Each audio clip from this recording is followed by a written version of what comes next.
Okay बेटा, start.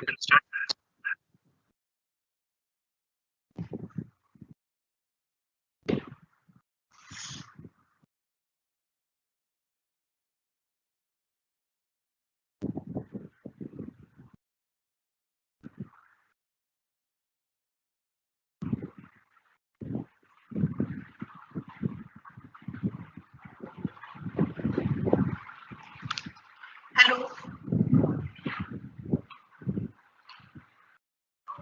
मुझे लगा कोई फॉर्मेलिटीज होती होंगी पहले, कुछ इंट्रोडक्शन या ऐसा कुछ। तो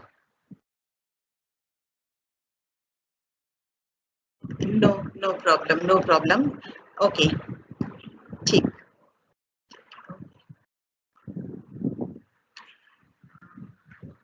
हेलो, सारे जितने भी इंडक्शन प्रोग्राम के जो प्रतिभागी हैं उन सबको पहले तो मेरी तरफ से बहुत बहुत बधाई और शुभकामनाएं। ये कोरोना काल में आप लोगों को इतने बड़े अपॉइंटमेंट्स मिले हैं, अच्छा है। और कोरोना काल ने हमें नुकसान किए हैं तो बहुत फायदे भी हुए हैं, और उसका पहला फायदा अभी दिखाई पड़ रहा है कि हम लोग अपनी अपनी जगहों पर बैठे हुए एक दूसरे के साथ संपर्क कर पा रहे हैं। टेक्नोलॉजी ने हमें बहुत कुछ सिखा दिया है।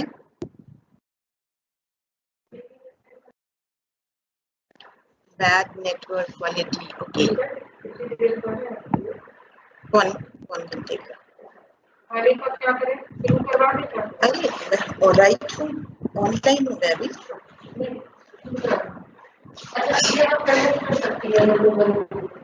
हेलो, जानना चाहूंगी मेरे प्रतिभागी मुझे सुन पा रहे हैं? जी मैम, सब सुन पा रहे हैं। Okay okay, thank you. थोड़ा सा मैं बहुत टेक्नो से भी नहीं हूँ, तो प्रेजेंटेशन में मुझे ये थोड़ा सा टाइम लगा। मैं इसको यहाँ पर ये ठीक है। तो बहुत अच्छा मौका है आज मुझे यहीं पर अपनी जगह बैठे बैठे इतने सारे प्रतिभागियों के साथ मिलने का, बात करने का, उनके साथ अपने कुछ आइडियाज शेयर करने का मौका मिल रहा है। जो आज का टॉपिक मुझे दिया गया वो है आपका एक्शन रिसर्च। मैं समझती हूँ कि जितने भी टीचर जो नए अपॉइंटेज हैं सब एक्शन रिसर्च होंगे, लेकिन जब हम अपने स्टूडेंट्स के साथ इंटरेक्ट करते हैं और उनसे बीएड में आप जानते हैं एक्शन रिसर्च बच्चे करते हैं, उनसे हम एक्शन रिसर्च करवाते हैं तो उनको बहुत सारे कंफ्यूजन्स होते हैं। इस हद तक कंफ्यूजन होते हैं कि ये जो एक्शन रिसर्च है ये रिसर्च है कि नहीं है, या ये केवल रेमेडियल टीचिंग की तरह है, उसको रेमेडियल टीचिंग मान लेना चाहिए, या फिर कुछ लोग का कहना होता है कि ये जो हम कर रहे हैं, जो भी काम कर रहे हैं वो रिसर्च की श्रेणी में नहीं आता है। इसकी डेफिनेशन क्या है? तो बहुत कुछ आप जानते हैं, बट मुझे लगता है आज मैं अपनी बातचीत में कोशिश करूं कि एक्शन रिसर्च से संबंधित जो छोटे छोटे से आपके मन में कंफ्यूजन्स हैं वो दूर हो जाए। तो सबसे पहला तो आप ये स्लाइड देख रहे होंगे, आपको मालूम है ये this concept is given by Stephen M Corey. उन्होंने लिखी थी एक book action to improve school practices. आप देखिए यहाँ पर उन्होंने एक्शन रिसर्च वर्ड नहीं यूज किया है कहीं भी। ये एक जो फ्रेज है उसको बहुत अच्छी तरह से डिफाइन करने की कोशिश नहीं हुई है, क्योंकि जब आप किसी चीज की डेफिनेशन बताते हैं तो उसके लिए पहले उस जो कॉन्सेप्ट है उस कॉन्सेप्ट को बहुत अच्छी तरह समझना होता है। वो कॉन्सेप्ट की अपनी एक सिंटेक्स हो जाता है, तब हम उसको डिफाइन कर पाते हैं। पर अभी एक्शन रिसर्च जो है वो इतना बड़ा नहीं हुआ है सिंटेक्स की, उसका अपना सिंटेक्स हो, एक उसकी अपनी एक क्लियर कट डिमार्क्ड डेफिनेशन हो।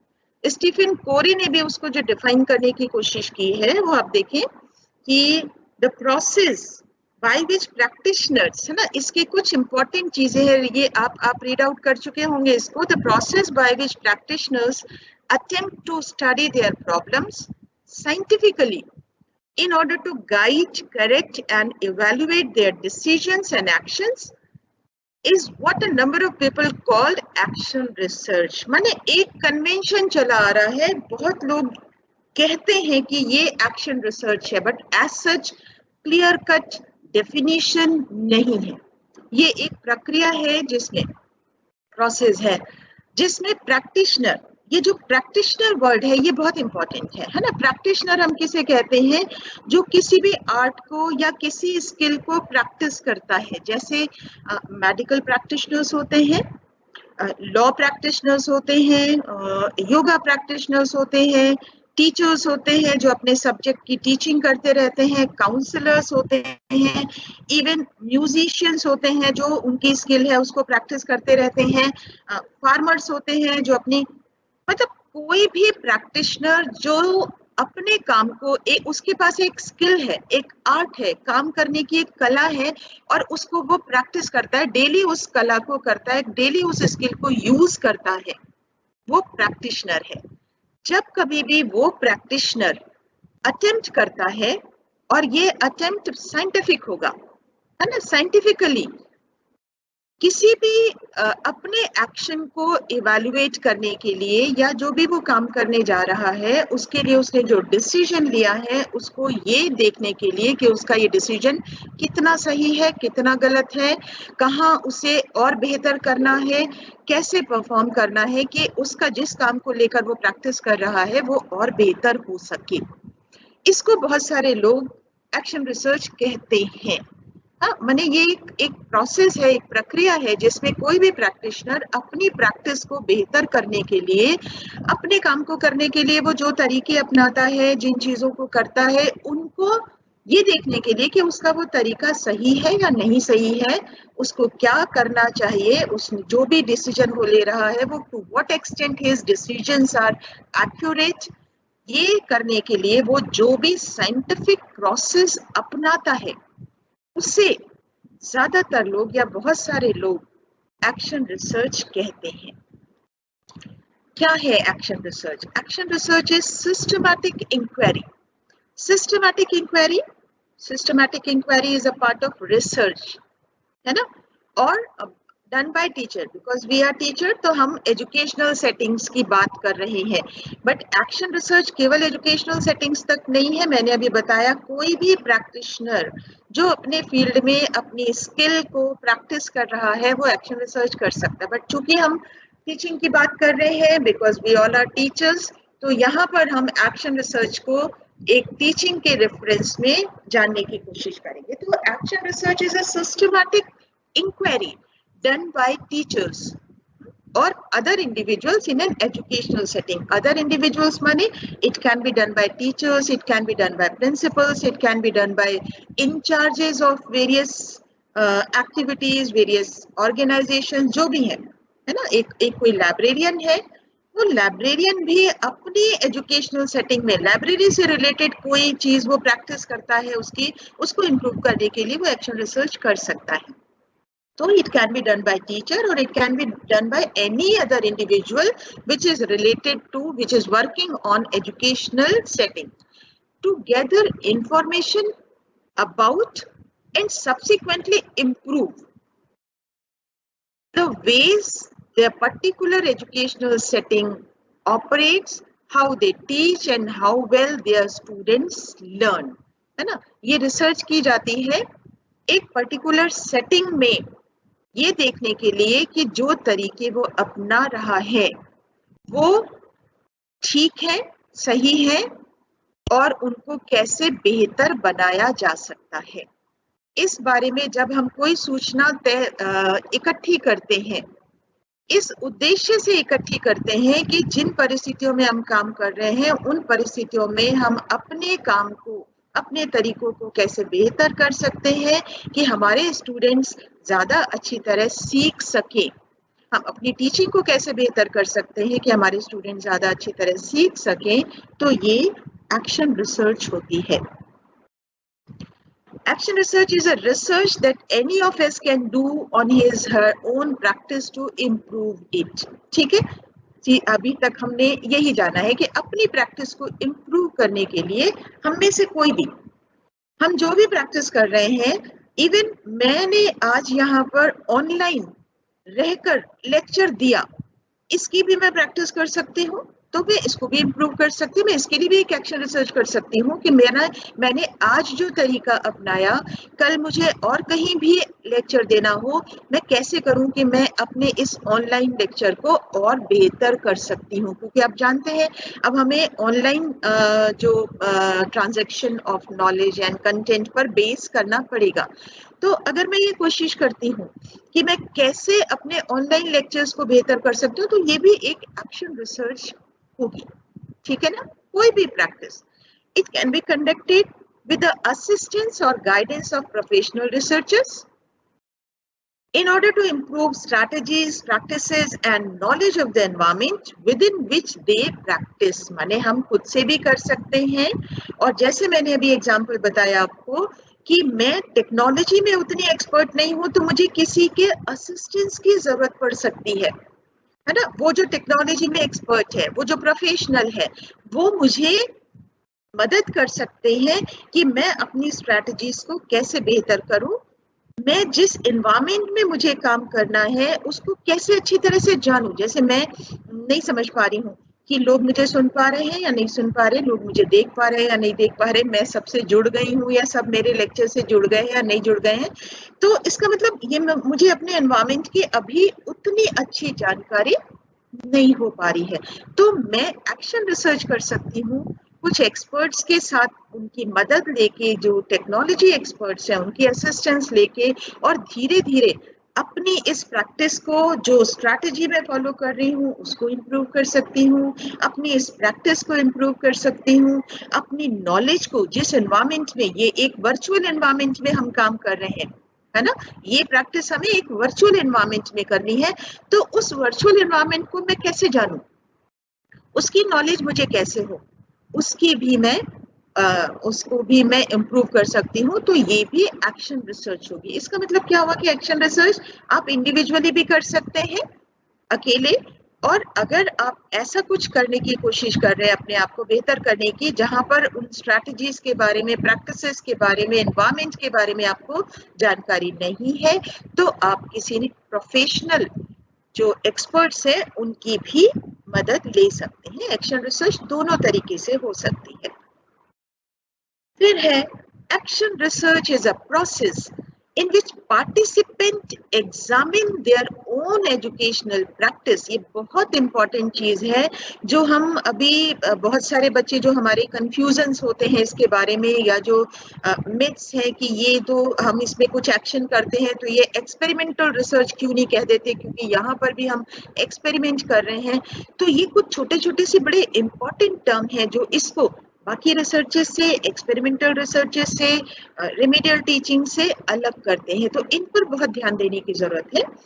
Action research is a process in which participants examine their own educational practice. माने जो पार्टिसिपेंट कौन है, जो एक्शन रिसर्च में पार्टिसिपेट कर रहा है, जो एक्शन रिसर्च कर रहा है, चाहे तो वो पार्टिसिपेंट्स की तरह हो, चाहे वो एक रिसर्चर की तरह हो, वो अपनी खुद की एजुकेशनल प्रैक्टिसेस को एग्जामिन करेगा, खुद की प्रैक्टिसेस को एग्जामिन करेगा सिस्टमैटिकली एंड केयरफुली, ठीक है, using the technique of research.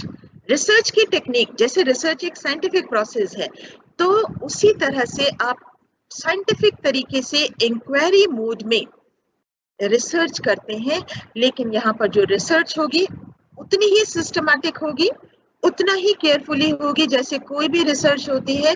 लेकिन यहाँ पर हम खुद अपनी एजुकेशनल प्रैक्टिसेस को एग्जामिन करेंगे, जबकि रिसर्चेस में हम किसी दूसरे पर एग्जामिन करते हैं, हम अपनी प्रैक्टिसेस को नहीं देख रहे होते हैं। अगर हम एक्सपेरिमेंटल रिसर्च की बात करें, तो अगर हम ये देखना चाहते हैं कि अगर हम बच्चों को टेक्नोलॉजी मेथड से पढ़ाएं या एक पार्टिसिपेटिव अप्रोच से पढ़ाएं, तो वो कितना अच्छा सीख पाएंगे।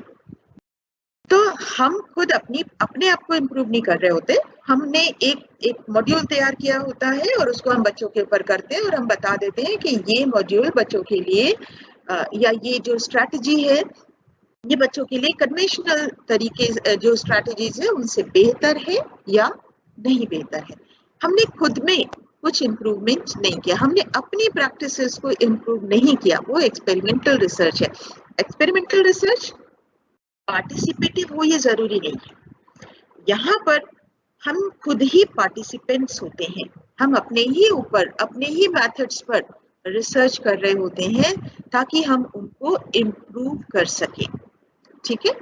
Action research can be described as a family of research methodologies which pursue action या change and research at the same time, है ना। ये इस मायने में जो एक्शन रिसर्च है ये आपकी बाकी रिसर्च से फर्क होती है। जब आप दूसरी रिसर्च कर रहे होते हैं तो आप एक रिसर्च कर रहे होते हैं किसी भी कॉन्सेप्ट पर, किसी भी प्रॉब्लम पर, उसका बेटर सॉल्यूशन के लिए, और जब वो रिसर्च होती है उसकी फाइंडिंग्स आती है, उन फाइंडिंग्स को आप शेयर करते हैं, तब वो फाइंडिंग्स इम्प्लीमेंट होती है या एक्शन में आती है। लेकिन जो एक्शन रिसर्च है वो इस मायने में दूसरी रिसर्च से फर्क है, यहाँ पर आप एक्शन यानी इम्प्लीमेंटेशन और रिसर्च दोनों एक साथ चल रहे होते हैं ना, दे गो साइड बाय साइड, दोनों एक साथ चलते हैं। नेक्स्ट है आपका action research is inquiry or research in the context of focused efforts to improve the quality of a practice। आधी चीज है इसमें, quality of a practice practiced by your own self, है ना। एक्शन रिसर्च इंक्वायरी है, research है, focused effort है।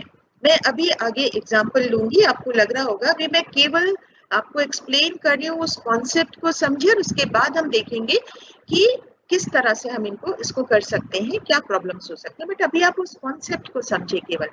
Action research is inquiry या रिसर्च है, ठीक है, लेकिन यहाँ पर जो आपका फोकस्ड जो एफर्ट्स है वो फोकस्ड होते हैं किस चीज पर, अपनी प्रैक्टिस की क्वालिटी को इम्प्रूव करने पर। सबसे इम्पोर्टेंट एस्पेक्ट है एक्शन रिसर्च का जो उसे दूसरे रिसर्च मेथोडोलॉजी से अलग करता है। It is typically designed and conducted by practitioners, समझ में अभी हमने जाना, who analyze the data to improve their own practice, ठीक है।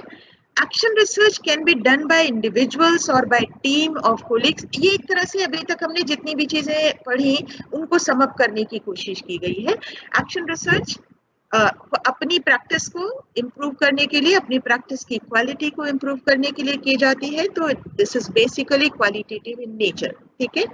दूसरा, इसमें हम केवल अपनी जो प्रैक्टिशनर है वो डेटा को एनालाइज करते हैं। डेटा हो सकता है हमने दूसरों पर कलेक्ट किया हो, लेकिन हमारा जो इन्फरेंसेस है वो हमारी अपनी प्रैक्टिसेस के लिए होंगे। ये इंडिविजुअली की जा सकती है या एक टीम के द्वारा भी की जा सकती है। जैसे मैंने बताया कि मुझे अगर अपने ऑनलाइन लेक्चर्स को इम्प्रूव करना हो तो मुझे किसी टेक्नोलॉजी एक्सपर्ट्स की मदद लेनी पड़ सकती है, तो ये आपका कोलैबोरेटिव इंक्वायरी कहा जाएगा, जहां पर आप एक टीम के साथ मिलकर काम करते हैं, ठीक है। वो कोलैबोरेटिव इंक्वायरी भी हो सकती है, इंडिविजुअल इंक्वायरी भी हो सकती है।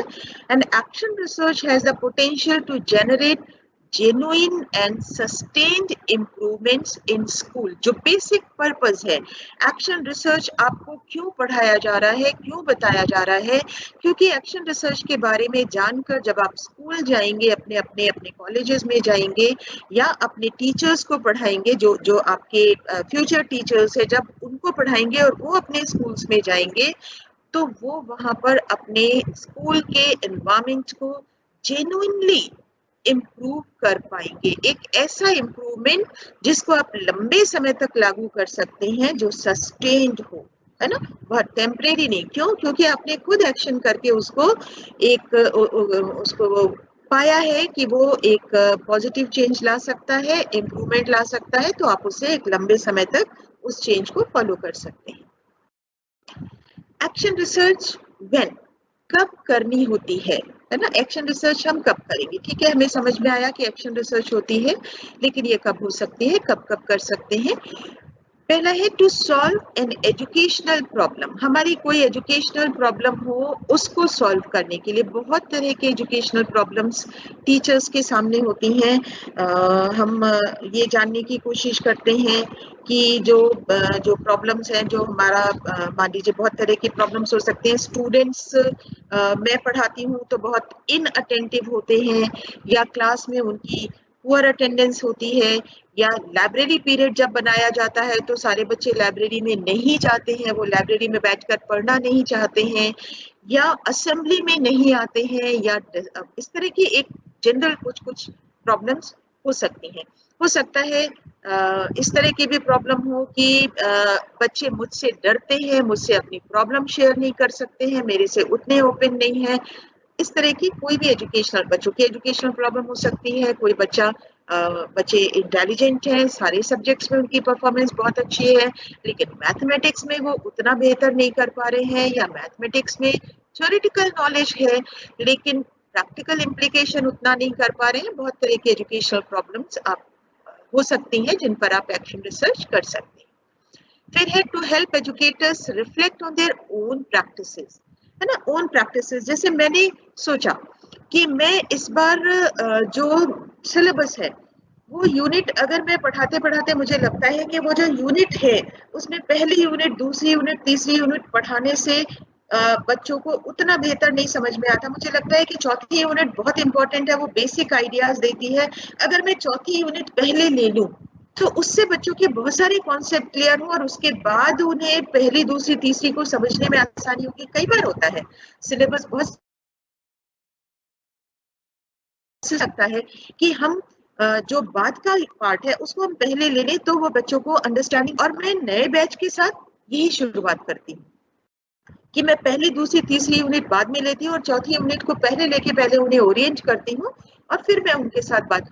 तो मैं ये देखना चाहती हूँ कि ये जो मैंने प्रैक्टिस करी कि जिस ऑर्डर में सिलेबस बना हुआ है उस ऑर्डर में ना करके मुझे जो लॉजिकल लगा वो मैंने पहले शुरू किया और बाकी बाद में, तो क्या ये इससे बच्चों की अंडरस्टैंडिंग बढ़ी है? क्या ये जो तरीका मैंने अपनाया, मेरी अपनी जो प्रैक्टिस है उस पर मैं रिफ्लेक्शंस चाहती हूँ मैं कि ये बेहतर है या नहीं है, क्या ये तरीका ठीक था या नहीं था। तो इस पर मैं एक्शन रिसर्च कर सकती हूँ। To address school wide problems, है ना, कुछ प्रॉब्लम्स ऐसी हो सकती हैं जो पूरे स्कूल में पाई जाए, जैसे इनडिसिप्लिन की प्रॉब्लम। पूरे स्कूल में इनडिसिप्लिन की प्रॉब्लम है, पूरे स्कूल का रिजल्ट बहुत खराब आ रहा है, पूरे स्कूल में जो टीचर्स है वो बहुत डिससेटिस्फाइड है ना, प्रॉब्लम्स ही प्रॉब्लम्स शेयर करते रहते हैं, सॉल्यूशन ओरिएंटेड नहीं है। इस पर एक्शन रिसर्च हो सकती है। फिर when teachers want to improve their practices, जो भी हम करना चाह रहे हैं उनको इम्प्रूव करना चाहते हैं कि मैं गणित इस तरीके से पढ़ाती हूँ इंडक्टिव मेथड से, वो बेहतर है, या डिडक्टिव मोड में डोमिनेंट मोड रखूं वो ज्यादा बेहतर है, मैं एक प्रॉब्लम सॉल्व कर दूं खुद बाकी बच्चों को कराऊं वो ज्यादा बेहतर है, या मैं पहली प्रॉब्लम सॉल्व करने में ही बच्चों का कोऑपरेशन लेना शुरू कर दूं वो बेहतर है। बहुत सारी चीजें हैं जिन पर आप एक एक्शन रिसर्च करके देख सकते हैं और फिर ये देख सकते हैं कि आप जो कुछ भी प्रैक्टिस कर रहे हैं क्लासरूम में उसको आप कैसे बेहतर कर सकते हैं। क्योंकि देखिए एक्शन रिसर्च बच्चों के लिए नहीं है ना, हम बच्चों के परफॉर्मेंस को इम्प्रूव करना चाहते हैं, लेकिन अगर कोई भी ऐसा कॉज है जो जिससे हमें लगता है कि उसका रीजन बच्चे में है और हम उसको बेहतर करने के लिए हम उसको कुछ स्पेशल ट्रीटमेंट दे रहे हैं, वो रेमीडियल टीचिंग में जाएगा। यहीं से बेसिक डिफरेंस आप समझ सकते हैं। सारे बच्चे समझ पा रहे हैं लेकिन कोई एक बच्चा आपकी क्लास में नहीं समझ पा रहा, तो इसका मतलब प्रॉब्लम उस बच्चे में है। आप उसके लिए कुछ स्पेशल प्लान बनाते हैं, आप उसके लिए स्पेशल लेक्चर्स करते हैं, आप उसके लिए स्पेशल क्लासेस ऑर्गेनाइज करते हैं, वो रेमेडियल टीचिंग है। लेकिन जब कभी आप ये महसूस करते हैं कि सारे बच्चों में जिस तरह का मैं चाह रहा था चेंज, कि मेरा सब्जेक्ट पढ़ के बच्चों का अंडरस्टैंडिंग लेवल या उनका जो मेंटल एबिलिटीज है उनमें ये चेंज आना चाहिए और आपको लगता है वो नहीं आ पा रहा, तो आपको महसूस होता है कि आपकी अपनी प्रैक्टिस में, आपके अपने तरीकों में, आपकी अपनी स्ट्रैटेजीज में कहीं कुछ कमी है। ऐसा तो नहीं कि आप केवल लेक्चर्स देते जा रहे हैं, ऐसा तो नहीं कि कहीं विजुअलाइजेशन की कमी है, कहीं ऐसा तो नहीं पार्टिसिपेटिव अप्रोच ज्यादा बेहतर हो सकती थी और आप उसको फॉलो नहीं कर रहे हैं, है ना। तो ये सारी चीजें जब आप सोचेंगे तो अपनी टीचिंग को इम्प्रूव करने के लिए जब आप कोशिश करेंगे साइंटिफिक तरीके से, सिस्टमैटिक तरीके से, तो वो आपकी एक्शन रिसर्च होगी। Lastly, we must find a way to bridging the traditional divide between educational theory and professional practices. ये action research जो है, ये आपका सबसे important part है। आप जो थ्योरी पढ़ के जाएंगे, आज आप एक्शन रिसर्च की थ्योरी पढ़ रहे हैं, चाइल्ड साइकोलॉजी के बारे में आपने बहुत सारी थ्योरी पढ़ी होगी, स्कूल मैनेजमेंट के बारे में आपने बहुत सारी थ्योरीज पढ़ी होंगी, पेडागोजी की थ्योरीज पढ़ी होगी। एक्शन रिसर्च आपको वो मौका देती है कि जो जब आप उन्हें इम्प्लीमेंट, या तो बहुत सारे लोग ये मानकर चलते हैं कि जो हमने थ्योरी में पढ़ा वो केवल थ्योरी में एग्जाम देने के लिए था, अब हमें बिल्कुल नए तरीके से करना नहीं। आपने जो कुछ पढ़ा है क्लास में, आपको मौका दिया जाता है कि आप उसे प्रैक्टिकली शेयर करें, आप उसे प्रैक्टिकली शेयर करें, अपनी प्रोफेशनल प्रैक्टिस में लाएं। तो एक्शन रिसर्च, हम उसके बीच में गैप पाते हैं, हमें लगता है थ्योरी में जो हमें पढ़ाया गया था वो बिल्कुल अलग था और प्रैक्टिकली तो ऐसा नहीं होता है ना, क्लास में आप ऐसा नहीं कर सकते। ये जो गैप है, जो आप महसूस करते हैं, जो आपने पढ़ा था और जो आप प्रैक्टिस कर रहे हैं उसके बीच में, उस गैप को दूर करने के लिए ये बहुत बड़ा ट्रेडिशनल डिवाइड है। अक्सर लोग ये कहते हैं ट्रेनिंग से कुछ नहीं होता, क्लास में आप जब जाते हैं तो आपको अपने ही तरीके से मैनेज करना पड़ता है, ट्रेनिंग बेकार है, बस वो डिग्री लेने के लिए ही जरूरी होता है, जबकि ऐसा नहीं है। आप इतना जो थ्योरेटिकल पढ़ते हैं, वो थ्योरेटिकल जो नॉलेज है आपकी, और जब आप प्रैक्टिस कर रहे हैं उसके बीच में जो गैप है, उस गैप को आप एक्शन रिसर्च से दूर कर सकते हैं। मैंने जो पढ़ा था वो इम्प्लीमेंट क्यों नहीं हो पा रहा, कहाँ प्रॉब्लम है, जब आप इस प्रॉब्लम को जानने की कोशिश करेंगे, इसको दूर करने की कोशिश करेंगे, और जो कुछ आपने पढ़ा था, समझा था, आपको अच्छा लगा था, आप क्लास में लागू करना चाहते हैं, वो करने की कोशिश करेंगे, तो ऑटोमेटिकली आप एक्शन रिसर्च कर रहे होंगे। बस हमें एक सिस्टमैटिक पैटर्न फॉलो करने की जरूरत होगी, क्योंकि ये रिसर्च है तो इसका एक प्रोसेस है, तो आपको उस प्रोसेस को फॉलो करने की जरूरत होगी। और आज हम उसी प्रोसेस में, एक्शन रिसर्च बेसिकली, हम सब जो अच्छे टीचर होते हैं ना, वो ऑटोमेटिकली उनके प्रोसेस में, उनकी टीचिंग प्रोसेस में एक्शन रिसर्च शामिल होती है। आप खुद भी सोचे, जो सीनियर टीचर्स है, जब मैंने ज्वाइन किया था एक लेक्चरर की तरह यंग, तो मेरा जो पढ़ाने का तरीका रहा होगा, और आज इतने सालों बाद जो मैं जिस तरीके से पढ़ा रही हूँ, तो वो चेंज ऑटोमेटिकली नहीं आया, कहीं ना कहीं एक थॉट प्रोसेस चलता जा रहा था कि नहीं, ये तरीका ठीक नहीं है, इस तरीके से बच्चे ज्यादा अच्छे नहीं कर पा रहे हैं, उस तरीके से को किया था तो वो ज्यादा बेहतर हुआ था। तो कहीं ना कहीं मैं ऑटोमेटिकली उस एक्शन रिसर्च को फॉलो कर रही हूँ, बट मैं, चूंकि मैंने एक प्रोसेस फॉलो नहीं किया, एक साइंटिफिक प्रोसेस फॉलो नहीं किया, मेरे पास उसके एविडेंसेस नहीं है, मैं उन फाइंडिंग्स को एविडेंसेस के साथ सामने नहीं रख सकती और दूसरों के साथ शेयर नहीं कर सकती, तो दूसरे मेरे उस अनुभव का फायदा नहीं उठा सकते। बहुत अच्छा होता मैंने एक एक्शन रिसर्च किया होता, एक प्रॉपर सिस्टमैटिक प्रोसीजर फॉलो किया होता, मेरे पास एविडेंसेस होते कि ये चीजें बेहतर हो सकती है, या इन तरीकों को फॉलो करके हम एक बेहतर टीचर बन सकते हैं, बेहतर पेडागोजी हमारी हो सकती है, तो वो एक्शन रिसर्च हुआ होता। ठीक है, रिसर्च व्हाई, क्यों करते हैं, ये वही सारी चीजें हैं जो हम अभी तक बात करते आ रहे हैं। एक्शन रिसर्च हमें मौका देती है कि हम अपनी प्रैक्टिसेस को, उस पर रिफ्लेक्शन कर पाए, हम खुद सोच पाए ऑब्जेक्टिवली, है ना। रिफ्लेक्शंस माने हम खुद अपने सब्जेक्टिव होके नहीं। कितनी बार होता है कि हम क्लास लेकर आते हैं और वापस हम सोचते हैं कि आज हमने क्या क्या किया, कहाँ कहाँ हमसे कोई कमी रह गई, कहाँ पर हम ऐसा ना करके ऐसा कर सकते थे, कहाँ पर हम ये चीज ऐड ऑन कर सकते थे, है ना। जब आप, अगर आप ऐसा करते हैं तो आप अपनी टीचिंग पर रिफ्लेक्शंस दे रहे होते हैं, अपनी ही टीचिंग के बारे में रिफ्लेक्ट कर रहे होते हैं, अपनी ही टीचिंग को असेस कर रहे होते हैं। ठीक है, तो एक्शन रिसर्च आपको मौका देती है कि आप अपनी टीचिंग को, अपनी प्रैक्टिसेस को असेस कर पाए, उस पर अपने रिफ्लेक्शंस दे पाए, अपनी ओपिनियन दे पाए। ठीक है, फिर है to explore and test new ideas, methods and materials. मैं कहीं गई, मैंने कहीं पर देखा कि अच्छा असम में वो लोग की ये प्रैक्टिस है, वो इस तरह करते हैं। मैं वापस आई और मैंने सोचा कि देखते हैं उन प्रैक्टिसेस को हम अपने स्कूल में लागू कर सकते हैं या नहीं कर सकते, है ना। हो सकता है असेंबली, जैसे एक कन्वेंशन बना हुआ है कि असेंबली जो है वो मॉर्निंग में होती है शुरू में। हो सकता है कहीं पर कोई दिक्कत हो और हम पहले एक क्लास शुरू कर दें, 2 क्लास शुरू कर दें और उसके बाद हम असेंबली करें किसी कारण की वजह से। तो क्या ये प्रैक्टिस हो सकती है? हो सकता है कि हम असेंबली जब हम क्लासेस शुरू होने से पहले करते हैं तो असेंबली में पूरी अटेंडेंस नहीं होती, बच्चे बहुत दूर दराज से आते हैं और वो असेंबली में शामिल नहीं हो पाते।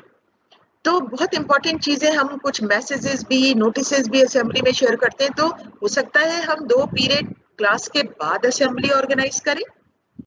तो ये एक नया आइडिया है। एक्शन रिसर्च मुझे मौका देती है कि मैं इस नए आइडिया को एक्सप्लोर कर सकती हूँ, इम्प्लीमेंट करके देख सकती हूँ कि ये इफेक्टिव हो रहा है, इससे वो प्रॉब्लम जो पहले होती थी वो प्रॉब्लम दूर हो पा रही है या नहीं हो पा रही है, ठीक है ना। फिर है to assess how effective the new approaches work. जो भी नई अप्रोचेस हमने हमने स्कूल में सीबीसीएस सिस्टम लागू किया, हमने स्कूल में कॉम्प्रिहेंसिव कंटिन्यूअस इवैल्यूएशन लागू किया, हमने बच्चों को फीडबैक देने का कोई एक मैकेनिज्म लागू किया, कितना इफेक्टिव हो रहा है, हो पा रहा है या नहीं हो पा रहा। एक्शन रिसर्च हमें मौका देता है वो जानने का। फिर to share feedback with fellow team members. जो हमारे टीम मेंबर हैं, जब हम कोलैबोरेटिव इंक्वायरी कर रहे हैं तो हमारे जो टीम मेंबर्स हैं वो भी हमें फीडबैक दे सकते हैं कि हम सही दिशा में जा रहे हैं, हमारी कोशिश सफल हो रही है या नहीं हो रही है। And to make decisions about which new approaches to include in the practice. हमने बहुत सारी प्रैक्टिसेस, बहुत सारे अप्रोचेस शुरू किए। हमारी एक्शन रिसर्च की जो फाइंडिंग्स होंगी, हमारे जो रिफ्लेक्शंस होंगे, हमारे जो फीडबैक मिलेंगे दूसरों से, वो हमें ये बताएंगे कि इनमें से कौन सी अप्रोच हमें अपनी प्रैक्टिस में लानी चाहिए और कौन सी अप्रोच हम छोड़ सकते हैं, वो उतनी इफेक्टिव नहीं पाई गई। क्या कैरेक्टरिस्टिक्स है? It is an emergent process which takes shape as understanding increases. Emergent process है यानी प्रॉब्लम अराइज हुई, कोई भी प्रॉब्लम अराइज हुई और आपको तुरंत एक्शन लेना है, उसको इम्प्रूव करना है, आप डिले नहीं कर सकते, है ना। रिसर्च में कई बार हमारे कोई बड़े मनपसंद टॉपिक होते हैं और हम सोचते हैं कभी मौका मिला तो हम इस पर रिसर्च जरूर करेंगे। एक्शन रिसर्च ऐसा नहीं, एक्शन रिसर्च को आप डिले नहीं कर सकते। ये आपकी इमरजेंट प्रॉब्लम होती है जिस पर आपको तुरंत एक्शन लेना होता है, तुरंत काम करना होता है और आपकी अंडरस्टैंडिंग उसी समय बढ़ती है। It is an interactive process which converges toward a better understanding of what happens, है ना। कोई भी सिचुएशन, हमने पहले देखा था एक्शन रिसर्च पार्टिसिपेटिव होती है। एक पर्टिकुलर सिचुएशन, जिस सिचुएशन में, जिस सेटिंग में, जिस एनवायरमेंट में आप काम कर रहे होते हैं, उसी एनवायरमेंट में आपकी रिसर्च होती है ना। बाकी रिसर्च में आप डेटा कलेक्शन के लिए कम्युनिटी में चले जाते हैं, किसी दूसरे इंस्टीट्यूट में जाके मुझे डेटा कलेक्शन करना है, मैंने 4 कॉलेज चुने, उन कॉलेज में जाकर डेटा कलेक्ट कर लिया। एक्शन रिसर्च में ऐसा नहीं होता। एक्शन रिसर्च में आपको जो एक्शन लेना है, क्योंकि आपको सिचुएशन को बेटर अंडरस्टैंडिंग करनी है, क्योंकि आपको प्रैक्टिसेस को इम्प्रूव करना है, तो आपके अपने स्कूल एनवायरमेंट में, आपके अपने ऑर्गेनाइजेशन के एनवायरमेंट में ही आपको वो रिसर्च करनी होगी, पार्टिसिपेटिव होगी, है ना। क्यों ऐसा नहीं कि क्योंकि हमें अपने ही अंदर चेंज लाने हैं, तो जिसके अंदर चेंज लाना है उसको ही इस रिसर्च में पार्टिसिपेट करना होगा। ऐसा नहीं हो सकता कि हमने सैंपल सेलेक्ट कर लिया, 4 कॉलेज चुन लिए, वहां पर डेटा कलेक्शन कर लिया और उसके बेसिस पर कोई इन्फ्रेंस ड्रॉ कर लिया। एक्शन रिसर्च का ये बाकी रिसर्चेस से इस तरह आपको डिफरेंट करती है कि एक्शन रिसर्च हम अपनी ही सराउंडिंग, अपनी ही सेटिंग, अपने ही एनवायरमेंट, एजुकेशनल एनवायरमेंट या ऑर्गेनाइजेशनल एनवायरमेंट में उसको कंडक्ट करती है ना। हम उसमें पार्टिसिपेट करते हैं क्योंकि हमें ही अपने अंदर चेंज लाना है। हम कर किस ले रहे हैं? अपनी प्रैक्टिसेस को इम्प्रूव करने के लिए। इट इज पार्टिसिपेटरी, ठीक है, it is from with in and not from an external experts आई। कोई बाहरी एक्सपर्ट हमें नहीं बताएगा, हम खुद उस सिचुएशन का पार्ट है जिसको इम्प्रूव किया जाना है, हम खुद अंदर से महसूस करेंगे, हम खुद उसका पार्ट होंगे कि हमें ये चीजें इम्प्रूव करनी है, ठीक है। वेरी रियल प्रेजेंसेस, है ना, can emerge in the dynamically unfolding relations which can teach us new ways of conducting our practices। ये एक बहुत ये जो डायनेमिक वर्ड है ना, ये एक्शन रिसर्च के लिए बहुत बेहतर शब्द है उसको बताने के लिए। Action research is a dynamic process. Dynamic क्या होता है? जो एवर चेंजिंग है। आप जो वैसे रिसर्च करते हैं वो आपके 3 साल में 4 साल में खत्म हो जाती है, आप उसको वाइंड अप करके रख देते हैं। उसकी फाइंडिंग्स इम्प्लीमेंट होंगी या नहीं होंगी वो बात की बात होती है। लेकिन जो एक्शन रिसर्च होती है, अगर आप किसी प्रोफेशन में हैं जिस पर आप अपनी स्किल प्रैक्टिस कर रहे हैं, मेडिकल प्रैक्टिशनर्स, डॉक्टर्स जो हैं वो लगातार एक्शन रिसर्च करते रहेंगे, अपनी प्रैक्टिस को इम्प्रूव करते रहेंगे। टीचर्स जो है वो लगातार एक्शन रिसर्च करते रहेंगे, अपनी प्रैक्टिस को इम्प्रूव करते रहेंगे। काउंसलर्स, है ना, वो लगातार एक्शन रिसर्च करते रहेंगे अपनी प्रैक्टिसेस को इम्प्रूव करने के लिए। प्रैक्टिशनर्स के लिए है प्रैक्टिस, आप 1 दिन या 2 दिन नहीं कर रहे हैं, आप उसके प्रोफेशनल हैं, आप अपने प्रोफेशन को प्रैक्टिस कर रहे हैं, तो एक्शन रिसर्च एक कंटिन्यूअस प्रोसेस होगा, एक बार करके खत्म हो जाने वाला प्रोसेस नहीं है। It's a dynamic continuous process. आप एक बार करते हैं, क्यों? क्योंकि इम्प्रूवमेंट के लिए scope, you can never say कि दिस इज अल्टीमेट, अब मैं इससे बेहतर टीचर नहीं बन सकता, दिस इज अल्टीमेट, अब इससे बेहतर एनवायरमेंट नहीं हो सकता, है ना, दिस इज अल्टीमेट, अब इससे बेहतर परफॉर्मेंस स्टूडेंट्स की नहीं हो सकती, ऐसा आप कभी नहीं कह सकते। वो जो सीबीएसई बोर्ड के 100% रिजल्ट पे मत जाइएगा, है ना।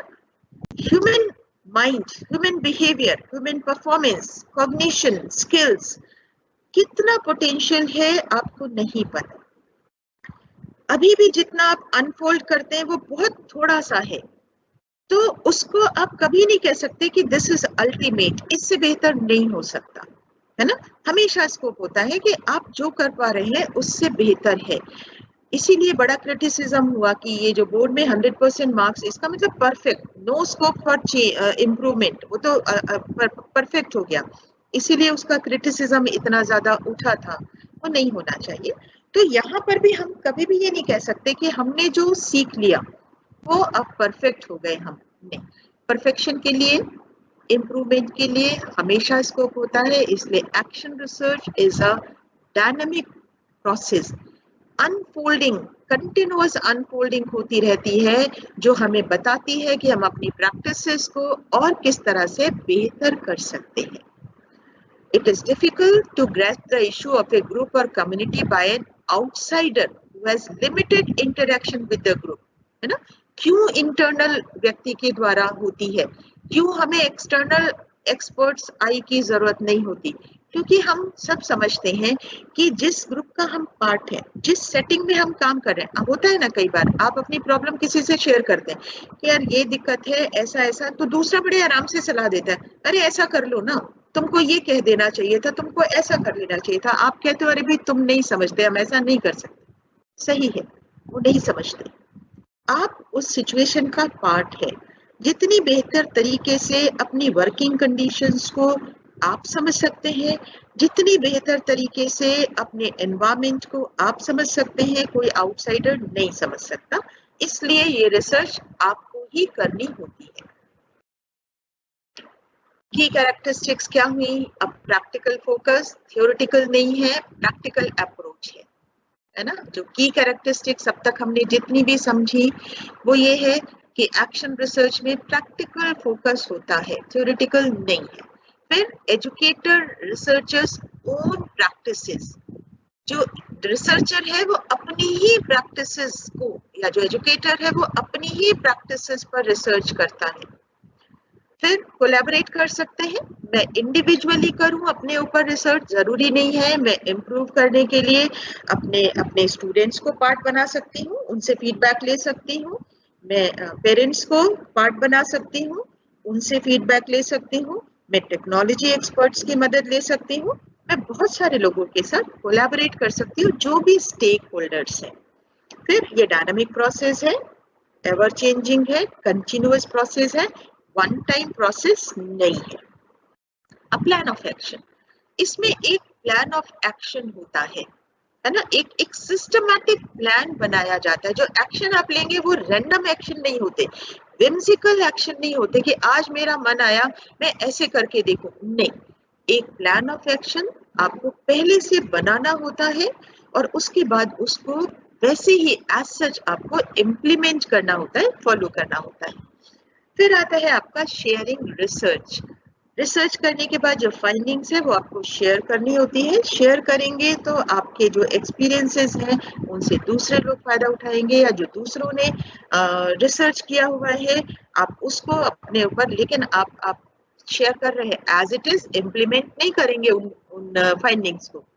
इम्प्लीमेंटेशन के लिए फिर आपको एक एक्शन रिसर्च करना पड़ेगा। प्रैक्टिकल फोकस, जो अभी हमने देखा कि इसमें जो प्रैक्टिकल फोकस होता है, प्रैक्टिकल फोकस सिंगल टीचर का हो सकता है। जो प्रॉब्लम है वो सिंगल टीचर की प्रॉब्लम हो सकती है, जैसे मैथ्स टीचर की अपनी प्रॉब्लम हो सकती है, ड्राइंग टीचर की अपनी प्रॉब्लम हो सकती है। वो देख रहे हैं कि उनकी क्लास में बच्चे इंटरेस्ट नहीं ले रहे हैं, या उनकी क्लास में बच्चे होमवर्क नहीं करके ला रहे हैं, या उनकी क्लास में जो जैसा जितनी मेहनत वो करते हैं बच्चों में उतना इम्प्रूवमेंट नहीं दिख रहा है। तो ये एक सिंगल टीचर की प्रॉब्लम हो सकती है।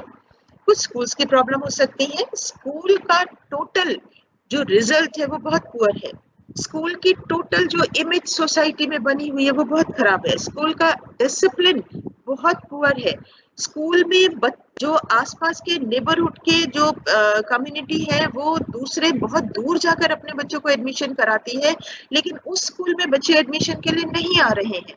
ये कुछ ऐसी चीजें हो सकती हैं जिन पर स्कूल लेवल पर एक्शन रिसर्च हो सकती है कि ऐसा क्यों है कि किसी एक स्कूल में उतने बच्चे नहीं आ रहे जितना वो ओपन है, एडमिशन ओपन किया हुआ है, दूर के लोकेशन पर बच्चे जाते हैं लेकिन आसपास के बच्चे उस स्कूल में क्यों नहीं आ रहे, उसकी इमेज क्या है ना।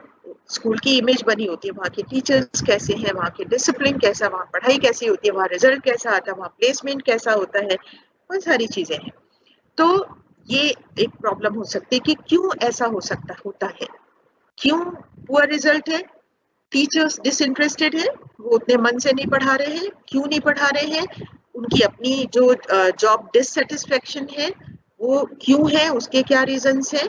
बहुत सारे टॉपिक स्कूल के लेवल के हो सकते हैं जिस पर एक्शन रिसर्च हो सकती है, और कम्युनिटीज लेवल के भी हो सकते हैं। जैसे मैंने अभी बताया, कम्युनिटी से लोग स्कूल से नहीं जुड़ रहे हैं, क्यों नहीं जुड़ रहे हैं, कम्युनिटीज की क्या एक्सपेक्टेशन है स्कूल से, कौन से एक्सपेक्टेशंस पूरे नहीं हो रहे हैं, कहाँ उन्हें कमियां लग रही हैं, इस तरह के भी रिसर्चेस हो सकते हैं। तो ये प्रैक्टिकल फोकस 3 जगहों पर हो सकता है आपका, सिंगल टीचर पे, स्कूल्स पे और कम्युनिटीज पे। फिर हमने देखा कि एजुकेटर्स, वो जो अभी हमने की पॉइंट्स देखे थे उन्हीं की डिटेलिंग है ये। सेल्फ रिफ्लेक्टिव, अपनी प्रैक्टिसेस पे self-reflective research by the educator or researcher turns the lens on their own educational classroom, schools और practices, है ना। जो क्लासरूम से मतलब है क्लासरूम एनवायरनमेंट, उसकी जो एनवायरनमेंट क्रिएट होता है जब आप पढ़ाते हैं तो आप एक एनवायरनमेंट क्रिएट करते हैं, तो क्लासरूम एनवायरनमेंट पे आपके रिफ्लेक्शंस होते हैं कि वो एनवायरनमेंट क्यों नहीं क्रिएट होता जैसा क्लास में होना चाहिए, शांति होनी चाहिए, सुन रहे हो बच्चे, या क्लास में बच्चों की तरफ से क्वेश्चंस आने चाहिए, या बच्चों में एक्साइटमेंट दिखाई पड़ना चाहिए, वो क्यों नहीं हो रहा है ना। स्कूल या जो आपकी अपनी प्रैक्टिसेस है, आप उन सब के बारे में सेल्फ रिफ्लेक्ट करते हैं, है ना, सेल्फ ओपिनियन देते हैं। ऑब्जेक्टिवली रिफ्लेक्टिव का मतलब होता है आपके एक सब्जेक्टिविटी हटाकर, उस सिचुएशन से अलग हटकर एक ऑब्जेक्टिव रूप में अपने आप को ही देखना और फिर सेल्फ रिफ्लेक्शंस देना, है ना। हम अपने बारे में खुद ही जाने, बजाय इसके कि तुम मेरे बारे में क्या सोचते हो, वो मेरे बारे में क्या सोचता है और हम उसी से खुश रहे। नहीं, हम ऑब्जेक्टिवली अपने बारे में, अपनी पर्सनैलिटी के बारे में, अपनी एबिलिटीज के बारे में, अपनी स्किल्स के बारे में, अपनी प्रैक्टिसेस के बारे में, अपने क्लासरूम इन्वायरमेंट जो हम क्रिएट कर रहे हैं उसके बारे में, अपनी स्ट्रैटेजीज के बारे में, अपने पोटेंशियल के बारे में बहुत ऑब्जेक्टिवली होकर अगर कोई ओपिनियन देते हैं, क्रिएट करते हैं ओपिनियन, वो सेल्फ रिफ्लेक्शंस होते हैं।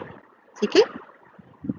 कोलैबोरेशन किस किस के साथ कर सकते हैं? स्टूडेंट्स के साथ कर सकते हैं। मान लीजिए मैं अपनी किसी पेडागोजिकल प्रैक्टिस को एक्शन रिसर्च करके देखना चाहती हूँ कि उसका क्या इम्पैक्ट पड़ रहा है बच्चों के अचीवमेंट पर, तो मुझे स्टूडेंट्स के साथ कोलैबोरेट करना पड़ेगा। मेरे स्टूडेंट्स मुझे बताएंगे। अगर मैं देखना चाहती हूँ कि वो उनके लिए उस सब्जेक्ट को समझना क्या अब आसान हो गया है, क्या मैंने जो अब होम असाइनमेंट देने का तरीका बदल दिया, उससे क्या घर जाकर होम असाइनमेंट करना उनके लिए आसान हो गया है, क्या मैं होम असाइनमेंट देती हूँ उसके साथ साथ उन्हें थोड़े थोड़े से हिंट दे देती हूँ, क्या उससे वो ज्यादा बेहतर तरीके से होम असाइनमेंट कर पा रहे हैं।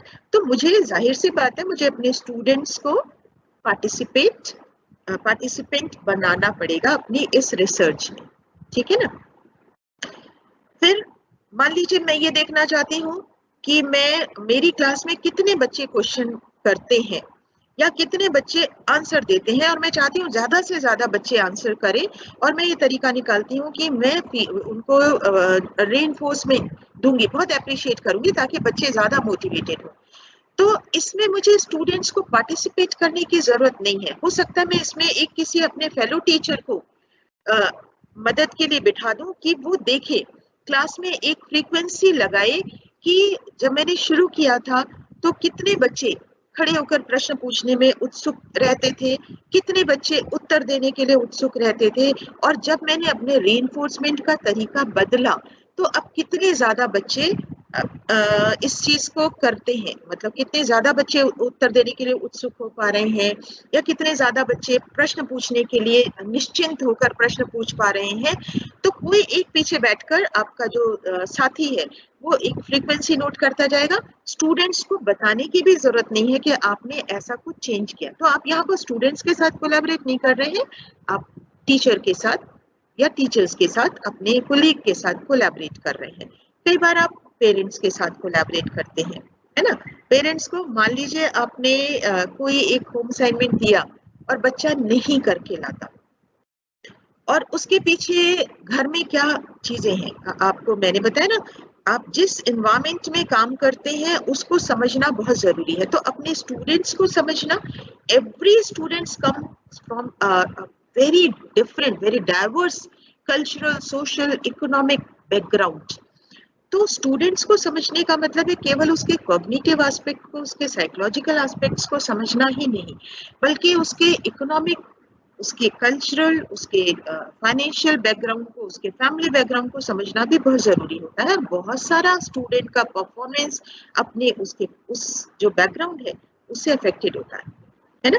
मान लीजिए आपने अभी कोरोना काल में आपने कोई ऑनलाइन असाइनमेंट दे दिया, और वो ऑनलाइन असाइनमेंट बच्चा नहीं कर सकता क्योंकि उसके पास वो गैजेट या वो जो फैसिलिटीज इंटरनेट वगैरह उसकी एक्सेस नहीं है।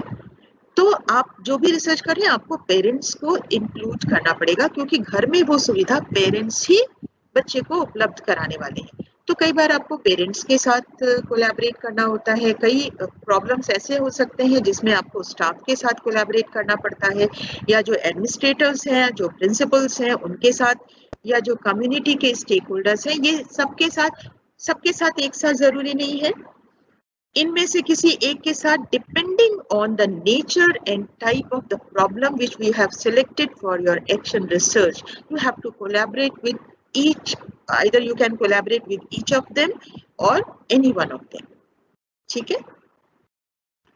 Next, a dynamic process. Dynamic process है, क्यों डायनेमिक प्रोसेस है? आप देखें ऊपर, आप देखें, आप प्लान करते हैं कोई भी एक चीज, उस पर एक्ट करते हैं, उस प्लान को इम्प्लीमेंट करते हैं, उसी समय आप ऑब्जर्व करते हैं और फिर आप रिफ्लेक्ट करते हैं। रिफ्लेक्ट करते हैं माने उसको क्रिटिकली एनालाइज करते हैं, ये सही था या नहीं सही था। उसके बाद आप अपने प्लान को इम्प्रूव करते हैं, है ना। ये एक लीनियर प्लान नहीं होता कि आपने एक प्लान बनाया और आप उसको इम्प्रूव करते जा रहे हैं, एक के बाद एक करते जा रहे हैं। ये एक साइक्लिक प्रोसेस है, एक स्पाइरल प्रोसेस है। आप वापस जाकर अपने प्लान ऑफ एक्शन को देखते हैं, ऑब्जर्व करते हैं, क्रिटिकली एनालाइज करते हैं और उसको इम्प्रूव करते हैं और फिर अप्लाई करते हैं, फिर इम्प्लीमेंट करते हैं, फिर आप डेटा कलेक्ट करते हैं, फिर आप ऑब्जर्व करते हैं, आप इन्फ्रेंसेस ड्रॉ करते हैं और आप पाते हैं कि जो डिजायरेबल चेंजेस अभी भी नहीं मिल रहे हैं, you then go back to your action plan, you change your action plan, आप फिर से उस एक्शन प्लान को, और ऐसा आप तब तक करते रहते हैं जब तक कि जो डिजायर्ड चेंज था, जो इम्प्रूवमेंट आप चाहते थे, वो इम्प्रूवमेंट ना मिल जाए, है ना। तो ये एक स्पाइरल साइक्लिक प्रोसेस है, ये कोई लीनियर प्रोसेस नहीं है कि इस एंड से शुरू हुआ और इस एंड पर खत्म हो गया। आप बार बार वापस रिफ्लेक्ट करते हैं, बार बार फीडबैक लेते हैं, उस फीडबैक के बेसिस पर आप अपने प्लान ऑफ एक्शन को इम्प्रूव करते हैं, चेंज करते हैं, फिर इम्प्लीमेंट करते हैं, फिर डेटा कलेक्ट करते हैं। इस तरह से ये एक डायनामिक प्रोसेस है और प्रॉब्लम्स कभी भी खत्म नहीं होती। आप एक प्रॉब्लम को सॉल्व करते हैं, इमीडिएटली अनदर प्रॉब्लम अराइजेस, एक दूसरी प्रॉब्लम शुरू हो जाती है, दूसरी प्रॉब्लम आती है, आप उस पर एक्शन प्लान बनाते हैं, उसको इम्प्रूव करते हैं, फिर कोई तीसरी प्रॉब्लम आ जाती है। इसका मतलब जब तक आप अपने प्रोफेशन में हैं तब तक आपको अपने प्रोफेशनल स्किल्स को इम्प्रूव करने की जरूरत है और आप अपनी प्रोफेशनल स्किल्स को एक्शन रिसर्च के थ्रू इम्प्रूव करते रहते हैं, ठीक है। तो ये एक डायनामिक प्रोसेस है। प्लान ऑफ एक्शन, अभी हमने इतनी बार कहा कि ये plan of action, plan of action, ये प्लान ऑफ एक्शन क्या होता है? The action researcher develops a plan of action. एक प्लान ऑफ एक्शन बनाना होता है आपको, ये फॉर्मल या इनफॉर्मल दोनों हो सकते हैं। फॉर्मल एक प्लान ऑफ एक्शन बनाकर, ऑफिशियल प्लान ऑफ एक्शन बनाकर सबके साथ शेयर करना, सारे लोग उसको फॉलो करें, या इनफॉर्मल भी हो सकता है जो मुझे फॉलो करना है और मुझे पता है कि मुझे क्या करना है ना। इसमें प्लान ऑफ एक्शन को इम्प्लीमेंट करने में एक इंडिविजुअल भी कर सकता है। अगर पर्सनल प्रॉब्लम है तो केवल मैं इम्प्लीमेंट करूंगी, अगर स्कूल लेवल की प्रॉब्लम है तो सारे टीचर्स उसको इम्प्लीमेंट कर सकते हैं, अगर पेरेंट्स से जुड़ी प्रॉब्लम है तो बहुत सारे पेरेंट्स उसको इम्प्लीमेंट कर रहे होंगे एट द सेम टाइम, और कम्युनिटी से रिलेटेड प्रॉब्लम है तो कम्युनिटी के लोग उसको इम्प्लीमेंट कर रहे होंगे, ठीक है ना। May be presenting data to stakeholder, establishing a pilot program or exploring new practices. ये आपका जो plan of action है ये एक pilot program की तरह हो सकता है। आप इसको पायलट प्रोग्राम इसलिए क्योंकि मैंने अभी बताया आप इसको इम्प्लीमेंट करेंगे, फिर इसमें देखेंगे कि चेंज आया, सिचुएशन इम्प्रूव हुई, आपकी प्रैक्टिस बेहतर हुई, आपकी अंडरस्टैंडिंग बेहतर हुई या नहीं हुई, और अगर नहीं हुई तो आप अपने प्लान ऑफ एक्शन पर वापस जाएंगे, एक बेहतर प्लान ऑफ एक्शन बनाएंगे, फिर उसको इम्प्लीमेंट करने की कोशिश करेंगे, ठीक है। फिर जब ये तब तक होता रहता है जब तक आपको डिजायर्ड रिजल्ट ना मिले, कोई एक ऐसी स्ट्रैटेजी ना मिल जाए कि आपको लगे नहीं ये स्ट्रैटेजी फॉलो करने से मेरा जो पर्पस है वो सॉल्व हो रहा है, मेरी प्रैक्टिस बेहतर हो रही है, मेरी परफॉर्मेंस बेहतर हो रही है। जैसे ही आप उस इन्फरेंस तक पहुंचते हैं, उस फाइंडिंग तक पहुंचते हैं, आपको उस फाइंडिंग को शेयर करना होता है स्टेक होल्डर्स के साथ। स्टेक होल्डर्स टीचर्स हैं, स्टूडेंट्स हैं, जो भी प्रॉब्लम है उस प्रॉब्लम के स्टेक होल्डर्स सब अलग अलग हो सकते हैं। आप लोकल या स्टेट लेवल, इवन गवर्नमेंट तक शेयर कर सकते हैं। अगर आपको लगता है कि किसी भी स्कूल में स्कूल की डिमांड उतनी अच्छी नहीं है, कम्युनिटी के लोग वहां पर बच्चों का नाम लिखाने के लिए नहीं आ रहे हैं, और आप एक एक्शन रिसर्च करते हैं, कम्युनिटी में जाते हैं, वहां पर लोगों से बातचीत करते हैं, और आपको लगता है कि जो बेहतर बिल्डिंग वाले, बेहतर इंफ्रास्ट्रक्चर वाले स्कूल्स थे वहां पर जो एनरोलमेंट था बच्चों का वो ज्यादा बेहतर था, तो इस फाइंडिंग को आप अपनी स्टेट गवर्नमेंट के साथ शेयर कर सकते हैं, है ना, लोकल गवर्नमेंट के साथ, क्योंकि ये बिल्डिंग के लिए फंड देना, बिल्डिंग को इम्प्रूव करना, ये स्टेट गवर्नमेंट की या लोकल गवर्नमेंट की जिम्मेदारी है। तो वो इसको बेहतर कर सकते हैं। तो आपको ये अपनी फाइंडिंग्स को तो डिपेंड करता है कि आपकी प्रॉब्लम क्या है, उसके स्टेक होल्डर्स कौन थे, उनके साथ अगर आपने ये पाया कि बेहतर बिल्डिंग बनाने से, बेहतर अट्रैक्टिव बिल्डिंग होने से कम्युनिटी के लोग, पेरेंट्स अपने बच्चों का नाम ज्यादा लिखाने के लिए आने वाले हैं, और आपने इस फाइंडिंग को शेयर नहीं किया किसी के साथ, तो सिचुएशन इंप्रूव नहीं होगी। आपको शेयर करना पड़ेगा ताकि बेहतर हो। एक्शन रिसर्च कैसे करें? यूजिंग अ साइक्लिक और स्पाइरल प्रोसेस, जैसे मैंने बताया, आप एक्शन लेते हैं, फिर उसकी क्रिटिकल एनालिसिस करते हैं, रिफ्लेक्शंस देते हैं, फिर इम्प्रूव करते हैं, और ये एक कंटिन्यूअस प्रोसेस होता है जिसमें आप अपनी प्रैक्टिसेस को इम्प्रूव करते जाते हैं। अब ये आया कैसे आप करेंगे action research, steps of action research, कैसे आप करेंगे एक्शन रिसर्च को। उसमें determine if action research is the best design, पहले तो आपको देखना पड़ेगा कि बहुत सारे कंफ्यूजन्स हैं कि ये जो प्रॉब्लम है, ये प्रॉब्लम एक्शन रिसर्च से ही सॉल्व हो सकती है क्या एक्शन रिसर्च ही उसका एक अल्टीमेट सॉल्यूशन है? ऐसा तो नहीं रिमीडियल क्लासेस लेने से सॉल्व हो जाता हो, ऐसा तो नहीं किसी को बता देने से, ट्यूटोरियल ले लेने से हो जाता हो, ऐसा तो नहीं कि इस पर रिसर्च करने की जरूरत हो, एक्सपेरिमेंटल रिसर्च करने की जरूरत हो। नहीं, आपको देखना पड़ेगा कि ये जो प्रॉब्लम आप ले रहे हैं, क्या एक्शन रिसर्च ही उसके लिए बेस्ट डिजाइन है? यदि हाँ, तो फिर आप आगे बढ़ेंगे उसमें, है ना। फिर identify the problem to study and its statement, problem को स्टडी करें और फिर उसको एक स्टेटमेंट के रूप में, जैसे रिसर्च का टाइटल होता है, एक स्टेटमेंट के रूप में उसको लिखें। डिफाइनिंग एंड डीलिमिटिंग द प्रॉब्लम को डिफाइन करना और उसको डीलिमिट करना। डीलिमिट करने से मतलब होगा जो प्रॉब्लम है उसके कई एस्पेक्ट्स हो सकते हैं, है ना, लेकिन आप किस पर फोकस कर रहे हैं, आपका केवल वो आपकी लिमिटेशन होगी। आप एक साथ बहुत सारे कॉजेज, जैसे नेक्स्ट है analysing the causes relevant to the problem. अब कॉजेज जो है वो बहुत सारे कॉजेज बच्चे से जुड़े हो सकते हैं, बहुत सारे कॉजेज आपकी प्रैक्टिसेस से हो सकते हैं। मान लीजिए आप पुअर अचीवमेंट की बात कर रहे हैं ना, मैथमेटिक्स में बच्चों का अचीवमेंट बहुत पुअर है, तो कॉजेज लो आईक्यू, बच्चों का पुअर आईक्यू हो सकता है, लो आईक्यू हो सकता है, बच्चे का लैक ऑफ इंटरेस्ट हो सकता है, आपकी अपनी जो पढ़ाने की टेक्निक है उसमें कमियां हो सकती हैं, जो पेरेंट्स का जो सुविधाएं, किसी भी सब्जेक्ट को पढ़ने के लिए जो सुविधाएं जुटानी चाहिए वो सुविधाएं नहीं जुटाई जा रही हैं, वो पेरेंट्स के लिए हो सकती है। मैथमेटिक्स को घर में जाके प्रैक्टिस करने के लिए जितना टाइम देना चाहिए बच्चा वो टाइम नहीं दे पा रहा, या पेरेंट्स उसको उतना टाइम नहीं दे रहे, वो घर के कामों में इन्वॉल्व कर ले रहे हैं। बहुत सारे रीजंस हो सकते हैं, वो सब आपके सीमा से बाहर के हैं, है ना। अगर पेरेंट्स से जुड़े कोई कारण है, अगर फाइनेंशियल रीजंस हैं कुछ, तो आप फाइनेंशियल कंडीशन इंप्रूव नहीं कर सकते बच्चों की। अगर बच्चे के आईक्यू से जुड़ी रीजन है तो आप आईक्यू को इंप्रूव नहीं कर सकते। आप केवल उन कॉजेस पर फोकस कर सकते हैं जो आपके परव्यू में आते हैं, जो आपके सीमा में है, जिनको आप चेंज कर सकते हैं, चेंज करके देख सकते हैं कि इसको इंप्रूव करने पर क्या होगा, है ना।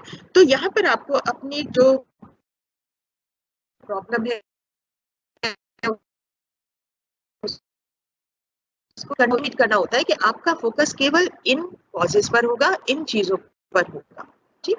फिर formulation of action hypothesis. Hypothesis आप जानते हैं एक टेंटेटिव सॉल्यूशन होता है, यहाँ पर भी हाइपोथेसिस टेंटेटिव सॉल्यूशन होंगे, लेकिन वो एक्शन बेस्ड होंगे।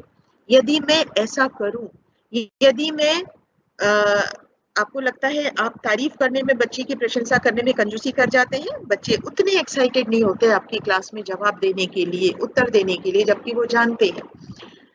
हम सब ऐसे ही करते हैं ना, अगर तारीफ नहीं मिल रही होती है, हमें पता, बता देंगे तो भी कुछ नहीं होना, नहीं बताएंगे तो भी कुछ नहीं होगा, तो हम चुपचाप ही बैठे रहते हैं उस मूड में कि हम जवाब नहीं देंगे।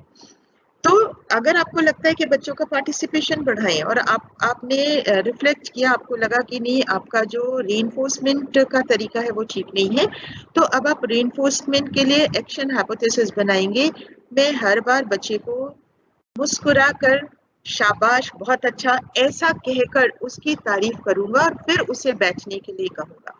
मैं दूसरा हो सकता है ऐसा करने पर बच्चों का पार्टिसिपेशन बढ़ेगा, अच्छे उत्तर आने पर मैं बाकी सारे बच्चों से ताली बजवाऊंगा, ऐसा करने पर बेहतर पार्टिसिपेशन होगा, बच्चों में मोटिवेशन होगा कि वो ज्यादा उत्तर दें, है ना। इस तरह के आपने कुछ एक्शन बनाए और आपने हाइपोथेसिस बनाई कि अगर मैं ऐसा एक्शन करूंगा तो ये परफॉर्मेंस ये इम्प्रूव होगी, तो ये आपकी एक्शन हाइपोथेसिस होगी।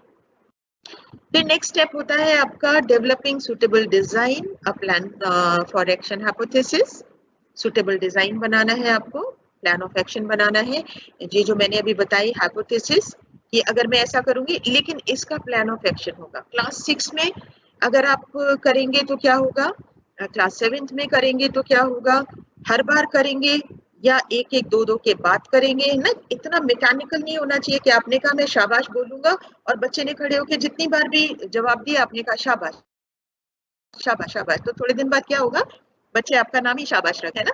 तो हमें मैकेनिकली नहीं करना है, हमें ये देखना है कि हम कैसे करेंगे। तो वो जो प्लान ऑफ एक्शन कि कभी मैं ये करूंगा, कभी मैं ऐसा करूंगा, मैं इस बार ऐसी भाषा का इस्तेमाल करूंगा, इस बार, ये पूरा प्लान ऑफ एक्शन आपको करना पड़ेगा ताकि ये मैकेनिकल ना हो और बहुत ज्यादा ऑब्वियस ना हो, किसी को ये ना लगे कि आप कोई बहुत एक आज आप सोच कर आए हैं और आज आप ऐसा प्लान करने वाले हैं, है ना। बहुत ऑब्वियस होने से बच्चे पहले से ही समझ जाते हैं कि अब आप क्या करने वाले हो, अब आप क्या बोलने वाले हो। तो वो नहीं, आपको एक प्लान ऑफ एक्शन बनाना है जो बहुत नेचुरल तरीके से आप उसको फॉलो कर सके। फिर उसके बाद आपको अपनी एक्शन हाइपोथेसिस एक लंबे समय तक प्लान आप करेंगे। आपने सोचा कि आप 1 महीने तक लगातार अपना प्लान ऑफ एक्शन इम्प्लीमेंट करेंगे और उसके बाद फिर आप देखेंगे, जैसे मैंने पहले बताया था कि आप किसी टीचर को बिठा सकते हैं जो ऑब्जर्व करे। शुरू में ऑब्जर्वेशन हो गया कि कितने बच्चे क्लास में 40 में से कितने बच्चे जवाब दिया करते थे, और 1 महीने आपने वो प्लान ऑफ एक्शन फॉलो किया कि मैं अब किस तरह से रीइंफोर्स करूंगा बच्चों को, और आप 1 महीने बाद आप फिर फ्रीक्वेंसी लगा कर देखें कि अब आपकी क्लास में कितने, के बेसिस पर आप अपनी हाइपोथेसिस को टेस्ट करेंगे, क्योंकि हाइपोथेसिस टेस्टिंग के लिए आपके पास एविडेंसेस होने चाहिए, है ना। तो वो एविडेंस कोई बहुत बड़ी आपको स्टैटिस्टिकल एनालिसिस नहीं लगानी है, सिंपल फ्रीक्वेंसी भी हो सकती है। पहले 1 या 2 बच्चे जवाब दिया करते थे, अब 40 में से 30 बच्चे जवाब देने के लिए हाथ खड़ा करते हैं, है ना। तो आपने देखा एक significant difference, significant change, significant positive change दिखाई पड़ रहा है, आपकी एक्शन हाइपोथेसिस एक्सेप्ट हो रही है। और हो सकता है कि ऐसा ना हो, पहले भी 2, 3, 4 बच्चे ही इंटरेस्टेड हुआ करते थे जवाब देने में, अभी भी 3, 4 ही हो रहे हैं।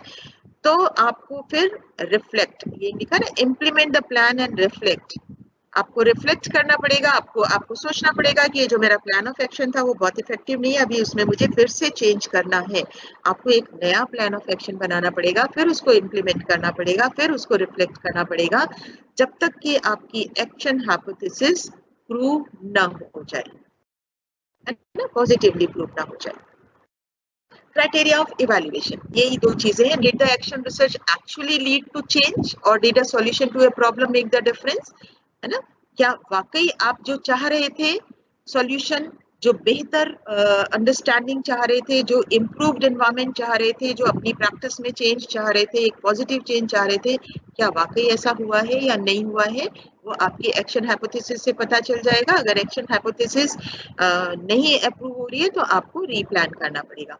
Was the action research reported to audiences who might use the information? ये बात की बात है, जब आपकी एक्शन रिसर्च या एक्शन हाइपोथेसिस सक्सेसफुल हो जाती है, अप्रूव हो जाती है, तो आप उसको दूसरों के साथ शेयर करते हैं, आपने शेयर किया या नहीं किया, ठीक। Clarifying a general idea of an area of focus, ये जो एरिया ऑफ फोकस था, ये मुझे लगता है सबसे प्रैक्टिकल पार्ट होगा। स्टेटमेंट ऑब्जर्वेशन, आपने देखा कि student do not seem to be engaged during teen theatre productions.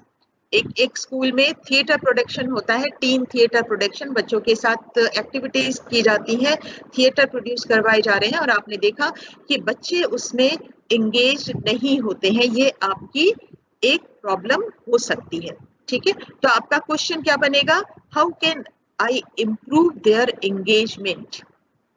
आपकी प्रॉब्लम होगी हाउ जो प्रॉब्लम बनेगी, how can I improve their engagement, मैं उनकी एंगेजमेंट को कैसे बेहतर बनाऊं, है ना। ये इसकी और भी बहुत तरह की प्रॉब्लम्स हो सकती हैं। Students are not regular in the class, आप देख रहे हैं students are not regular in the class. आपका प्रश्न हो सकता है how can students be regular in my class, कैसे इनको, ठीक है ना।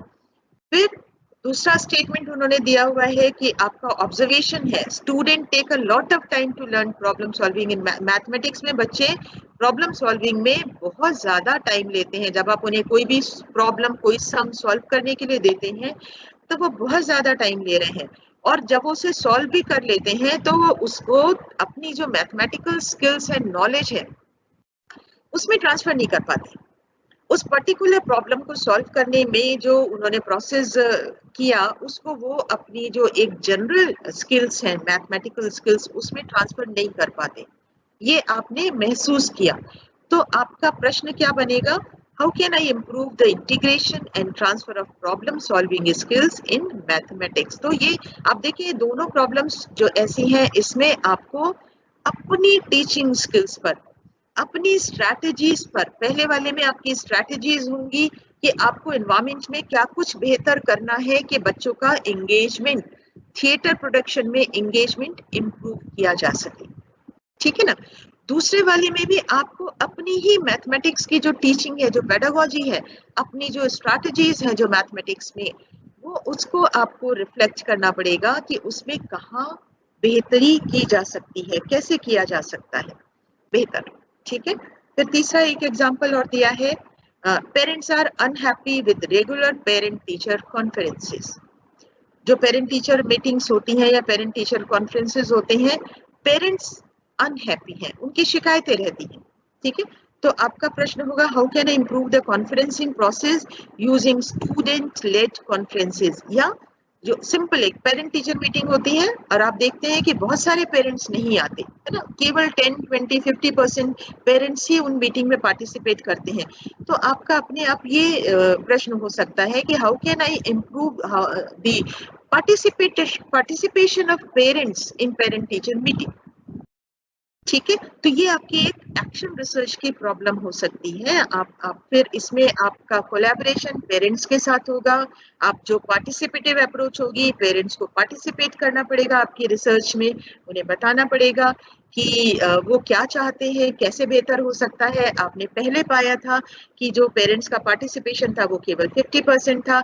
अब आपने पेरेंट्स से पूछने के आधार पर कॉजेज के आपने पूरी सिचुएशन को एनालाइज किया, कॉजेज जानने की कोशिश करी, उनको इम्प्रूव करने की कोशिश करी, आपने प्लान ऑफ एक्शन बनाया कि अब जो पेरेंट्स आएंगे हम उनको ज्यादा देर वेट नहीं कराएंगे। हो सकता है एक रीजन निकल कर आया हो कि पेरेंट्स इसलिए नहीं आते क्योंकि उनको बहुत देर वेट करना पड़ता है, उनका टाइम वेस्ट होता है। तो आपने एक शेड्यूल बनाया कि हम पेरेंट्स को अलग अलग टाइम शेड्यूल पर बुलाएंगे।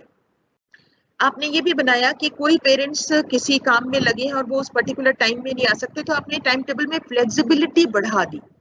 फिर आपने देखा कि वो आकर वेट करते हैं, उन्हें पानी की और दूसरी चीजों की बड़ी कमी लगती है, तो आपने पेरेंट टीचर मीटिंग जहां पर हो रही है वहां पर अच्छे से पानी की व्यवस्था कर दी, अच्छे से वॉशरूम्स की व्यवस्था कर दी, ताकि उन्हें, मतलब जितने भी रीजन आप जानने की कोशिश कर सकते हैं कि पेरेंट्स क्यों नहीं पार्टिसिपेट कर रहे, आपने पेरेंट्स के पास गए कम्युनिटी में, आपने उनको अपनी रिसर्च का हिस्सा बनाया, आपने उनसे प्रश्न पूछे और फिर उसके आधार पर आपने एक सिचुएशन को एनालाइज किया, आपने एक प्लान ऑफ एक्शन बनाया कि अब जो पेरेंट टीचर मीटिंग होंगी उसमें शेड्यूल ऐसा होगा, बैठने की व्यवस्था ऐसी होगी, पानी की सुविधा होगी, ये होगा, फ्लेक्सिबिलिटी होगी, वो चीजें, और आपने एक लंबे समय तक उसको फॉलो किया। और फिर बाद में देखा कि अब जो पेरेंट टीचर मीटिंग हो रही है स्कूल्स में, है ना, उसमें पेरेंट्स का पार्टिसिपेशन कितना है, क्या पार्टिसिपेशन अब 90%, 80% या 100% हुआ है।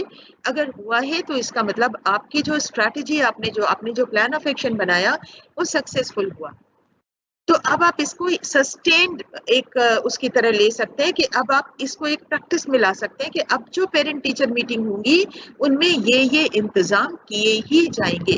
और आप इनको शेयर भी कर सकते हैं दूसरे स्कूल्स के साथ कि अगर आपको अपने उसमें स्कूल में पेरेंट टीचर मीटिंग में पार्टिसिपेशन बढ़ाना है पेरेंट्स का, तो हमने ये पाया है, आप इसको भी अपना सकते हैं, वो उनको इस तरह से आप शेयर कर सकते हैं। ठीक है, तो ये कुछ एग्जाम्पल थे जिसकी कैसे आप किसी भी प्रॉब्लम को अपने जो वर्क प्लेस है वहां पर किसी प्रॉब्लम को आप ऑब्जर्व करें, क्लासरूम के अंदर, स्कूल के अंदर, कम्युनिटी के अंदर, उसको एक प्रॉब्लम की तरह ले, एक एक्शन रिसर्च के टॉपिक के रूप में बदलें।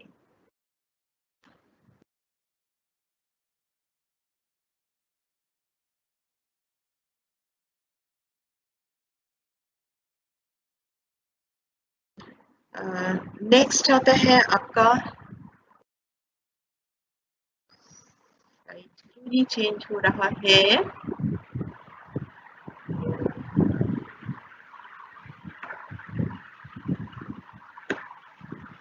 नेक्स्ट है how to report action research.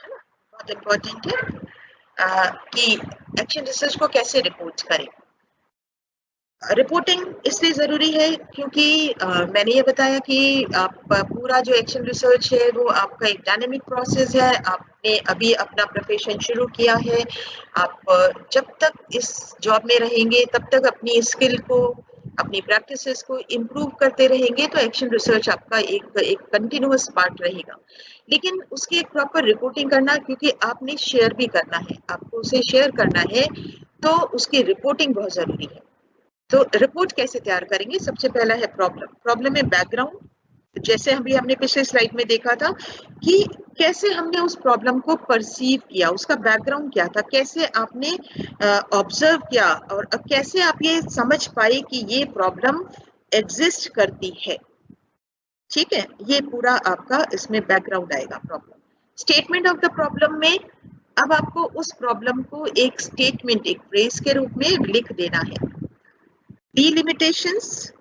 डिलिमिटेशंस आपको जैसे मैंने पहले बताया था कि जो भी प्रॉब्लम है उस प्रॉब्लम के डिफरेंट पर्सपेक्टिव है।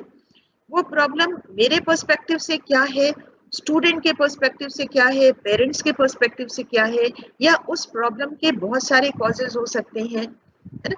आपका फोकस किस पर होगा, क्योंकि हमारा एक्शन बेस्ड है, हम बहुत सारे एक्शंस नहीं ले सकते हैं और बहुत सारी चीजें हमारी लिमिट में है भी नहीं, है ना, हमारे परव्यू से बाहर की है। तो हम डिलिमिट कर रहे हैं, कहाँ तक डिलिमिट कर रहे हैं, वो डिलिमिटेशन आएंगे। फिर डेफिनेशंस ऑफ द टर्म आपने जो यूज किए हैं वो आएंगे। Causes of the problem, evidences. Causes of the problem, जैसे मान लीजिए आपने कहा कि सिंपल मैंने ये महसूस किया कि मेरे स्टूडेंट्स मेरे साथ अपनी प्रॉब्लम शेयर नहीं करते हैं, है ना। हर टीचर का अपने स्टूडेंट्स के साथ एक रेपो होता है। आप जो भी सब्जेक्ट पढ़ा रहे होते हैं, बहुत सारे टीचर्स को आप देखते हैं कि टीचर बाहर निकलता है और पीछे बच्चों की भीड़, सर ये चीज बता दीजिए, वो चीज बता दीजिए, ऐसे करके वो उनसे बिल्कुल खुले होते हैं, उन्हें कोई डर नहीं होता। अगर मैंने ये महसूस किया कि मेरे स्टूडेंट्स मुझसे बहुत डरते हैं और वो अपनी प्रॉब्लम शेयर नहीं करते, तो चेंज मुझे अपने ही अंदर लाना होगा, है ना। तो ये एक एक्शन रिसर्च का टॉपिक हो सकता है। तो मेरा ऑब्जर्वेशन जो है, मैंने इतने लंबे समय तक ऑब्जर्व किया कि बाकी वही क्लास के बच्चे बाकी टीचर के साथ बहुत फ्रेंडली है, उनसे पूछते रहते हैं, उनको बताते रहते हैं, उनसे अपनी पर्सनल प्रॉब्लम शेयर करते हैं, मेरे पास कोई शेयर करने नहीं आता। ठीक है, तो ये एक बैकग्राउंड बनी। अब स्टेटमेंट ऑफ द प्रॉब्लम आ जाएगा, student do not share their problems, their academic problems, their personal problems, their, है ना, विद मी। ये आपका स्टेटमेंट होगा पूरा। डिलिमिटेशन में आपको क्या होगा, आप केवल स्टूडेंट का जो क्लासरूम बिहेवियर है आप उस पर फोकस करेंगे, है ना। हो सकता है आप उसके जो दूसरे एस्पेक्ट्स हैं उनको इस समय कंसीडर नहीं कर रहे कि उनकी पर्सनालिटी, वो कोई शाई नेचर का है या कोई ऐसे सोशियो इकोनॉमिक बैकग्राउंड से आता है या कोई डिप्राइव्ड क्लास से आता है या वो कोई किसी ऐसे पर्टिकुलर कास्ट से आता है। वो सारी चीजों को आप फोकस नहीं कर रहे हैं। आपका फोकस केवल इस चीज पर है कि मेरी क्लास में मेरे से जो भी संबंधित समस्याएं हैं वो मुझसे क्यों नहीं पूछ रहे। ठीक है, तो डेफिनेशन ऑफ द टर्म्स में आपको जो भी टर्म्स है वो डिफाइन करनी पड़ेगी कि इससे क्या मतलब है। और ये डेफिनेशन जैसे आप सब जानते हैं रिसर्च में ये फंक्शनल होनी चाहिए, है ना, फंक्शनल डेफिनेशंस होंगी। फिर कॉजेज ऑफ द प्रॉब्लम जो मैंने बताया उसमें एविडेंसेस, है ना। एविडेंसेस में तो मेरा जो ऑब्जर्वेशन था जिससे वो प्रॉब्लम अराइज हुई, जिससे वो प्रॉब्लम मैंने नोटिस करी, वो ऑब्जर्वेशन अपने आप में काफी नहीं है। यहाँ पर आपको प्रॉपर एक एविडेंसेस चाहिए होंगे और इन एविडेंसेस के लिए आपको टूल्स टूल्स एंड टेक्निक्स का इस्तेमाल करना पड़ेगा। आपको बाकायदा जो क्वेश्चनर इस्तेमाल कर सकते हैं, ओपिनियनर इस्तेमाल कर सकते हैं। कॉजेस क्या हैं, क्यों मेरे पास नहीं आते हैं बच्चे अपनी बात शेयर करने के लिए, नहीं आते हैं। तो अब इसमें पार्टिसिपेटरी बच्चे हैं, उनसे डेटा कलेक्ट किया जाएगा। क्या वो मुझसे डरते हैं, क्या वो कभी आए और मैं उन्हें सेटिस्फाई नहीं कर पाई, उन्हें मेरी काबिलियत पे शक है। हाँ, हो सकता है ना, या मेरे से बेहतर सॉल्यूशन देने वाले और लोग उनको अवेलेबल हैं, वो जरूरत नहीं समझते कि मेरे पास आए। या कभी मैंने डांटा है उन्हें और उसकी वजह से उन्हें, मतलब ऐसे बहुत सारे कारण निकल कर आएंगे एविडेंस से। जब हम उनसे इंटरव्यू करेंगे, पूछेंगे, फॉर्म भरवाएंगे, टूल इस्तेमाल करेंगे, तो ये कुछ कारण निकल कर आएंगे। या उन्हें खुद ही लगता है कि वो कहें कि हमें प्रश्न पूछने में शर्म आती है या इस तरह की कोई चीज है। तो आपको केवल उन कॉजेस पे फोकस करना है जो आपसे रिलेटेड है, क्योंकि एक्शन आप अपने ऊपर ही ले सकते हैं, है ना। तो आपने एक्शन लिए कि भाई मैं इतना स्ट्रिक्ट फेस लेकर क्लास में नहीं जाऊंगी, मैं क्लास में घुसते ही मुस्कुराते हुए जाऊंगी, मुस्कुराऊंगी। कोई भी मैं ऐसे फेशियल एक्सप्रेशंस नहीं रखूंगी कि जिससे बच्चों को डर लगे। मैं बच्चों के साथ थोड़ी दोस्ताना बातचीत भी करूंगी। मैं क्लास से हटके भी उनकी कुछ पर्सनल बातें भी जानने की कोशिश करूंगी।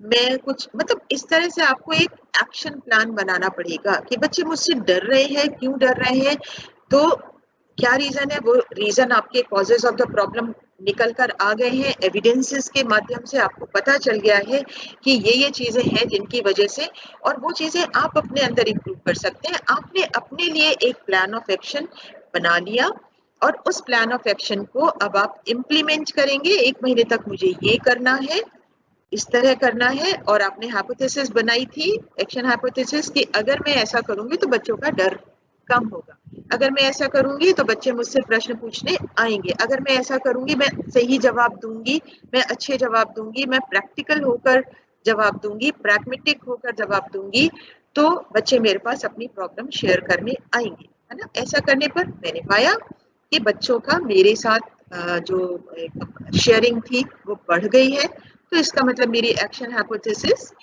प्रूव हो गई है, और फिर मैं कुछ कंक्लूजन ड्रॉ कर सकती हूँ और फिर उन कंक्लूजन को मैं शेयर कर सकती हूँ दूसरों के साथ। तो ये एक एक्शन रिसर्च का मोटे तौर पर मैंने बताने की कोशिश करी आपको कि एक्शन रिसर्च में आप क्या कर सकते हैं, किस तरह से आपकी प्रॉब्लम्स हो सकती हैं, उन प्रॉब्लम्स को कैसे आप एक्शन रिसर्च के टॉपिक के रूप में बदलें, कैसे आप एक उसको प्रॉब्लम को एनालाइज करें, डिसाइड करें कि उस प्रॉब्लम के एनालिसिस में किन किन को पार्टिसिपेट करना है, किन किन के साथ कोलैबोरेशन की जरूरत है। फिर आप एक प्लान ऑफ एक्शन बनाएं, उस प्लान ऑफ एक्शन के एग्जीक्यूशन के लिए भी आप खुद अकेले इन्वॉल्व हैं या आप दूसरे लोगों की मदद की जरूरत है, वो डिसाइड करें। प्लान ऑफ एक्शन इम्प्लीमेंट करें एक सर्टेन ड्यूरेशन तक, और उसके बाद फिर आप एविडेंसेस ढूंढे, निकालें कि किस तरह से आपका जो आपने सोचा था, जो हाइपोथेसिस आपने बनाई थी, वो सक्सेसफुल हुई या नहीं हुई। आप खुद अपनी ही प्रैक्टिसेस को इम्प्रूव करने के लिए अपनी ही सिचुएशन में, रियल सिचुएशन में प्रेजेंट रहकर पार्टिसिपेट करके इस रिसर्च को करते हैं, इसलिए ये आपकी एक्शन रिसर्च कहलाती है। मेरी तरफ से इतना ही है, मुझे लगता है काफी है। अब अगर कोई क्वेरीज आपकी हैं तो आप पूछ सकते हैं। Thank you so much.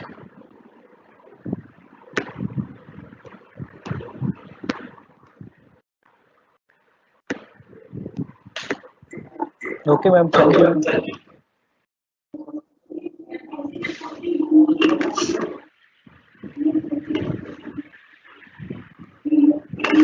क्या कोई प्रश्न है? मैम आपके क्वेश्चन देखिए, आपको एक क्वेश्चन मार्क बन के आ रहा होगा, वहाँ पे क्लिक करेंगे तो आपके लोगों के क्वेश्चंस आपको दिखाई देंगे। क्वेश्चन मार्क कहाँ पर बनकर आएगा? ओके ओके राइट, हाँ हाँ हाँ, मुझे शो क्वेश्चन एंड आंसर्स है ना जी। ओके।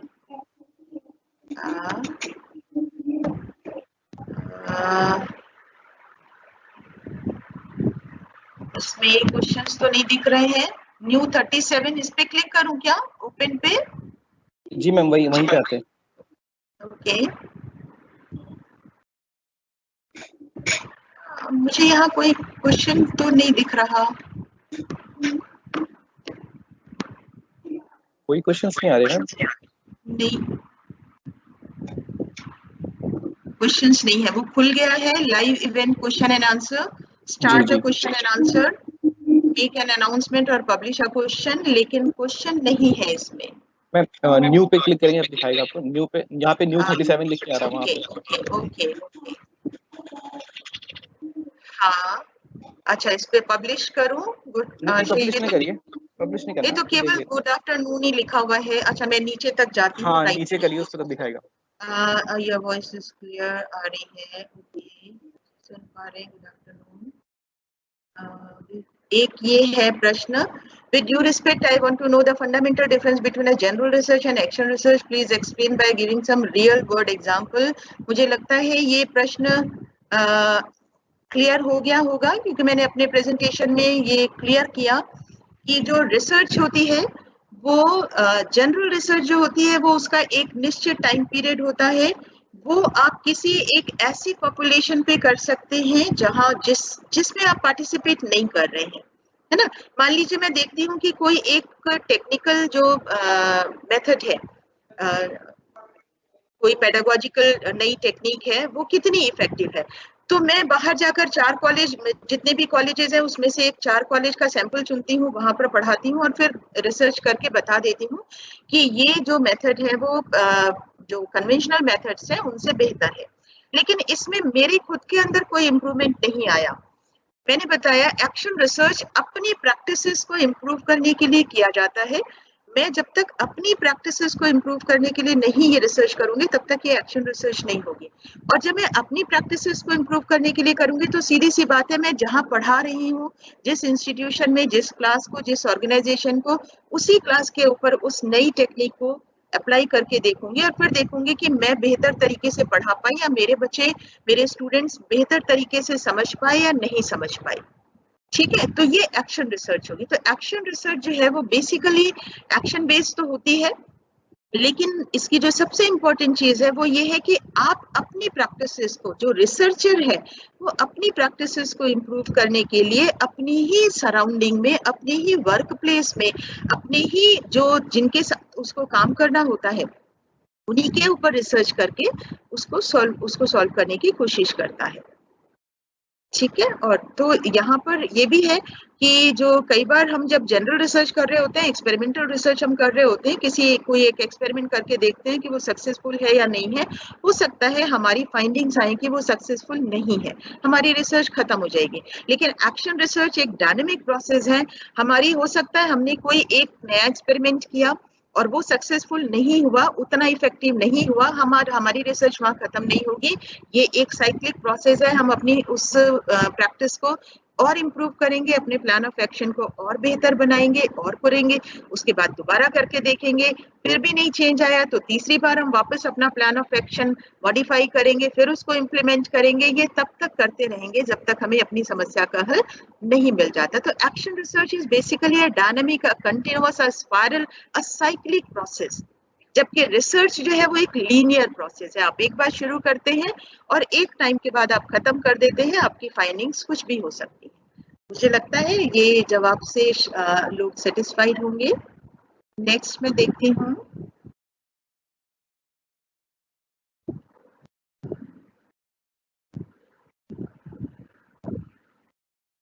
एक प्रश्न है, इन्होंने पूछा है, मैम ये क्वेश्चन है कि क्या हम एक्शन रिसर्च को सेल्फ असेसमेंट रिसर्च भी कह सकते हैं? सेल्फ असेसमेंट रिसर्च इसका एक थोड़ा सा हिस्सा हुआ, क्योंकि हम यहाँ पर केवल असेसमेंट नहीं करते, हम असेसमेंट के साथ साथ इम्प्रूवमेंट भी करते हैं, है ना। एक्शन रिसर्च, देखिए, कह सकना, मैंने पहले बताया था, जो इसकी कोई क्लियर कट डेफिनेशन नहीं है जहां पर इसको वेल डिफाइन करें। ज्यादातर लोग इस काम को, जब हम अपनी प्रैक्टिसेस को इम्प्रूव करने के लिए कोई एक सिस्टमैटिक इंक्वायरी करते हैं, तो हम उसे एक्शन रिसर्च कहते हैं। लेकिन ये केवल असेसमेंट नहीं है, assessment is only part of the action research. हमने असेस किया, ऑब्जर्व किया, असेस किया, वहां कुछ कमियां पाई, वहीं से प्रॉब्लम अराइज हुई, फिर हमने उसको एनालाइज करके कॉजेस जानने की कोशिश करी, कॉजेस के आधार पर हमने एक प्लान ऑफ एक्शन बनाया कि अगर हम ऐसा करें तो इम्प्रूवमेंट आएगा। उस प्लान ऑफ एक्शन को हमने इम्प्लीमेंट किया, इम्प्रूवमेंट आया, हमारा एक्शन रिसर्च कंप्लीट हुआ। इम्प्रूवमेंट नहीं आया, हम वापस गए, उस प्लान ऑफ एक्शन को हमने फिर से मॉडिफाई किया, फिर से इम्प्लीमेंट किया, और तब तक ऐसा करते रहे। इसीलिए साइक्लिक प्रोसेस है ना। तो self assessment is only a part of the action research. हम सेल्फ असेस करते हैं, फीडबैक लेते हैं, सेल्फ असेस भी करते हैं, फीडबैक भी लेते हैं, जो हमारे जिन जिन के साथ हमने कोलैबोरेट किया है वो सब देखते हैं कि इम्प्रूवमेंट हो रहा है या नहीं हो रहा है। उस आधार पे हम अपने प्लान ऑफ एक्शन को बेहतर करते जाते हैं। तो केवल सेल्फ असेसमेंट रिसर्च कहना काफी नहीं होगा। Self assessment is only a part of the action research. Next question, एक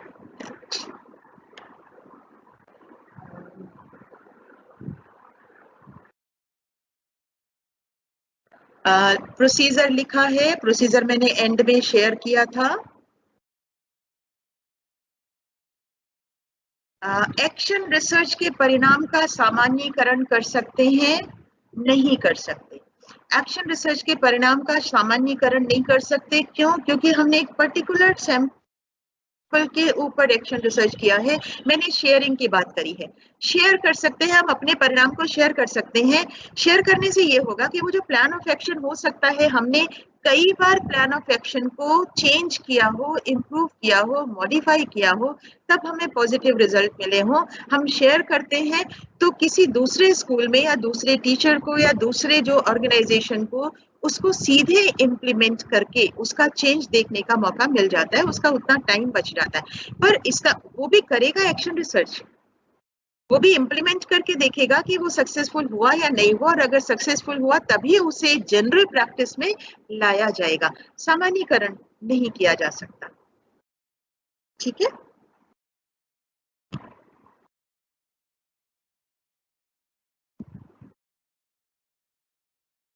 दूसरा प्रश्न भी सामान्यीकरण पर है।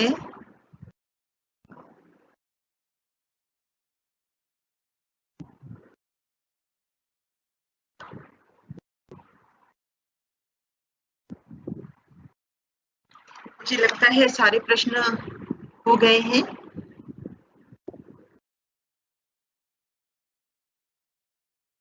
हेलो। यस मैम, इतने ही थे प्रश्न। हाँ, इतने ही है ना। जी मैम। ठीक है। Okay ma'am, thank you. Thank you so much. Thank you. Thank you ma'am.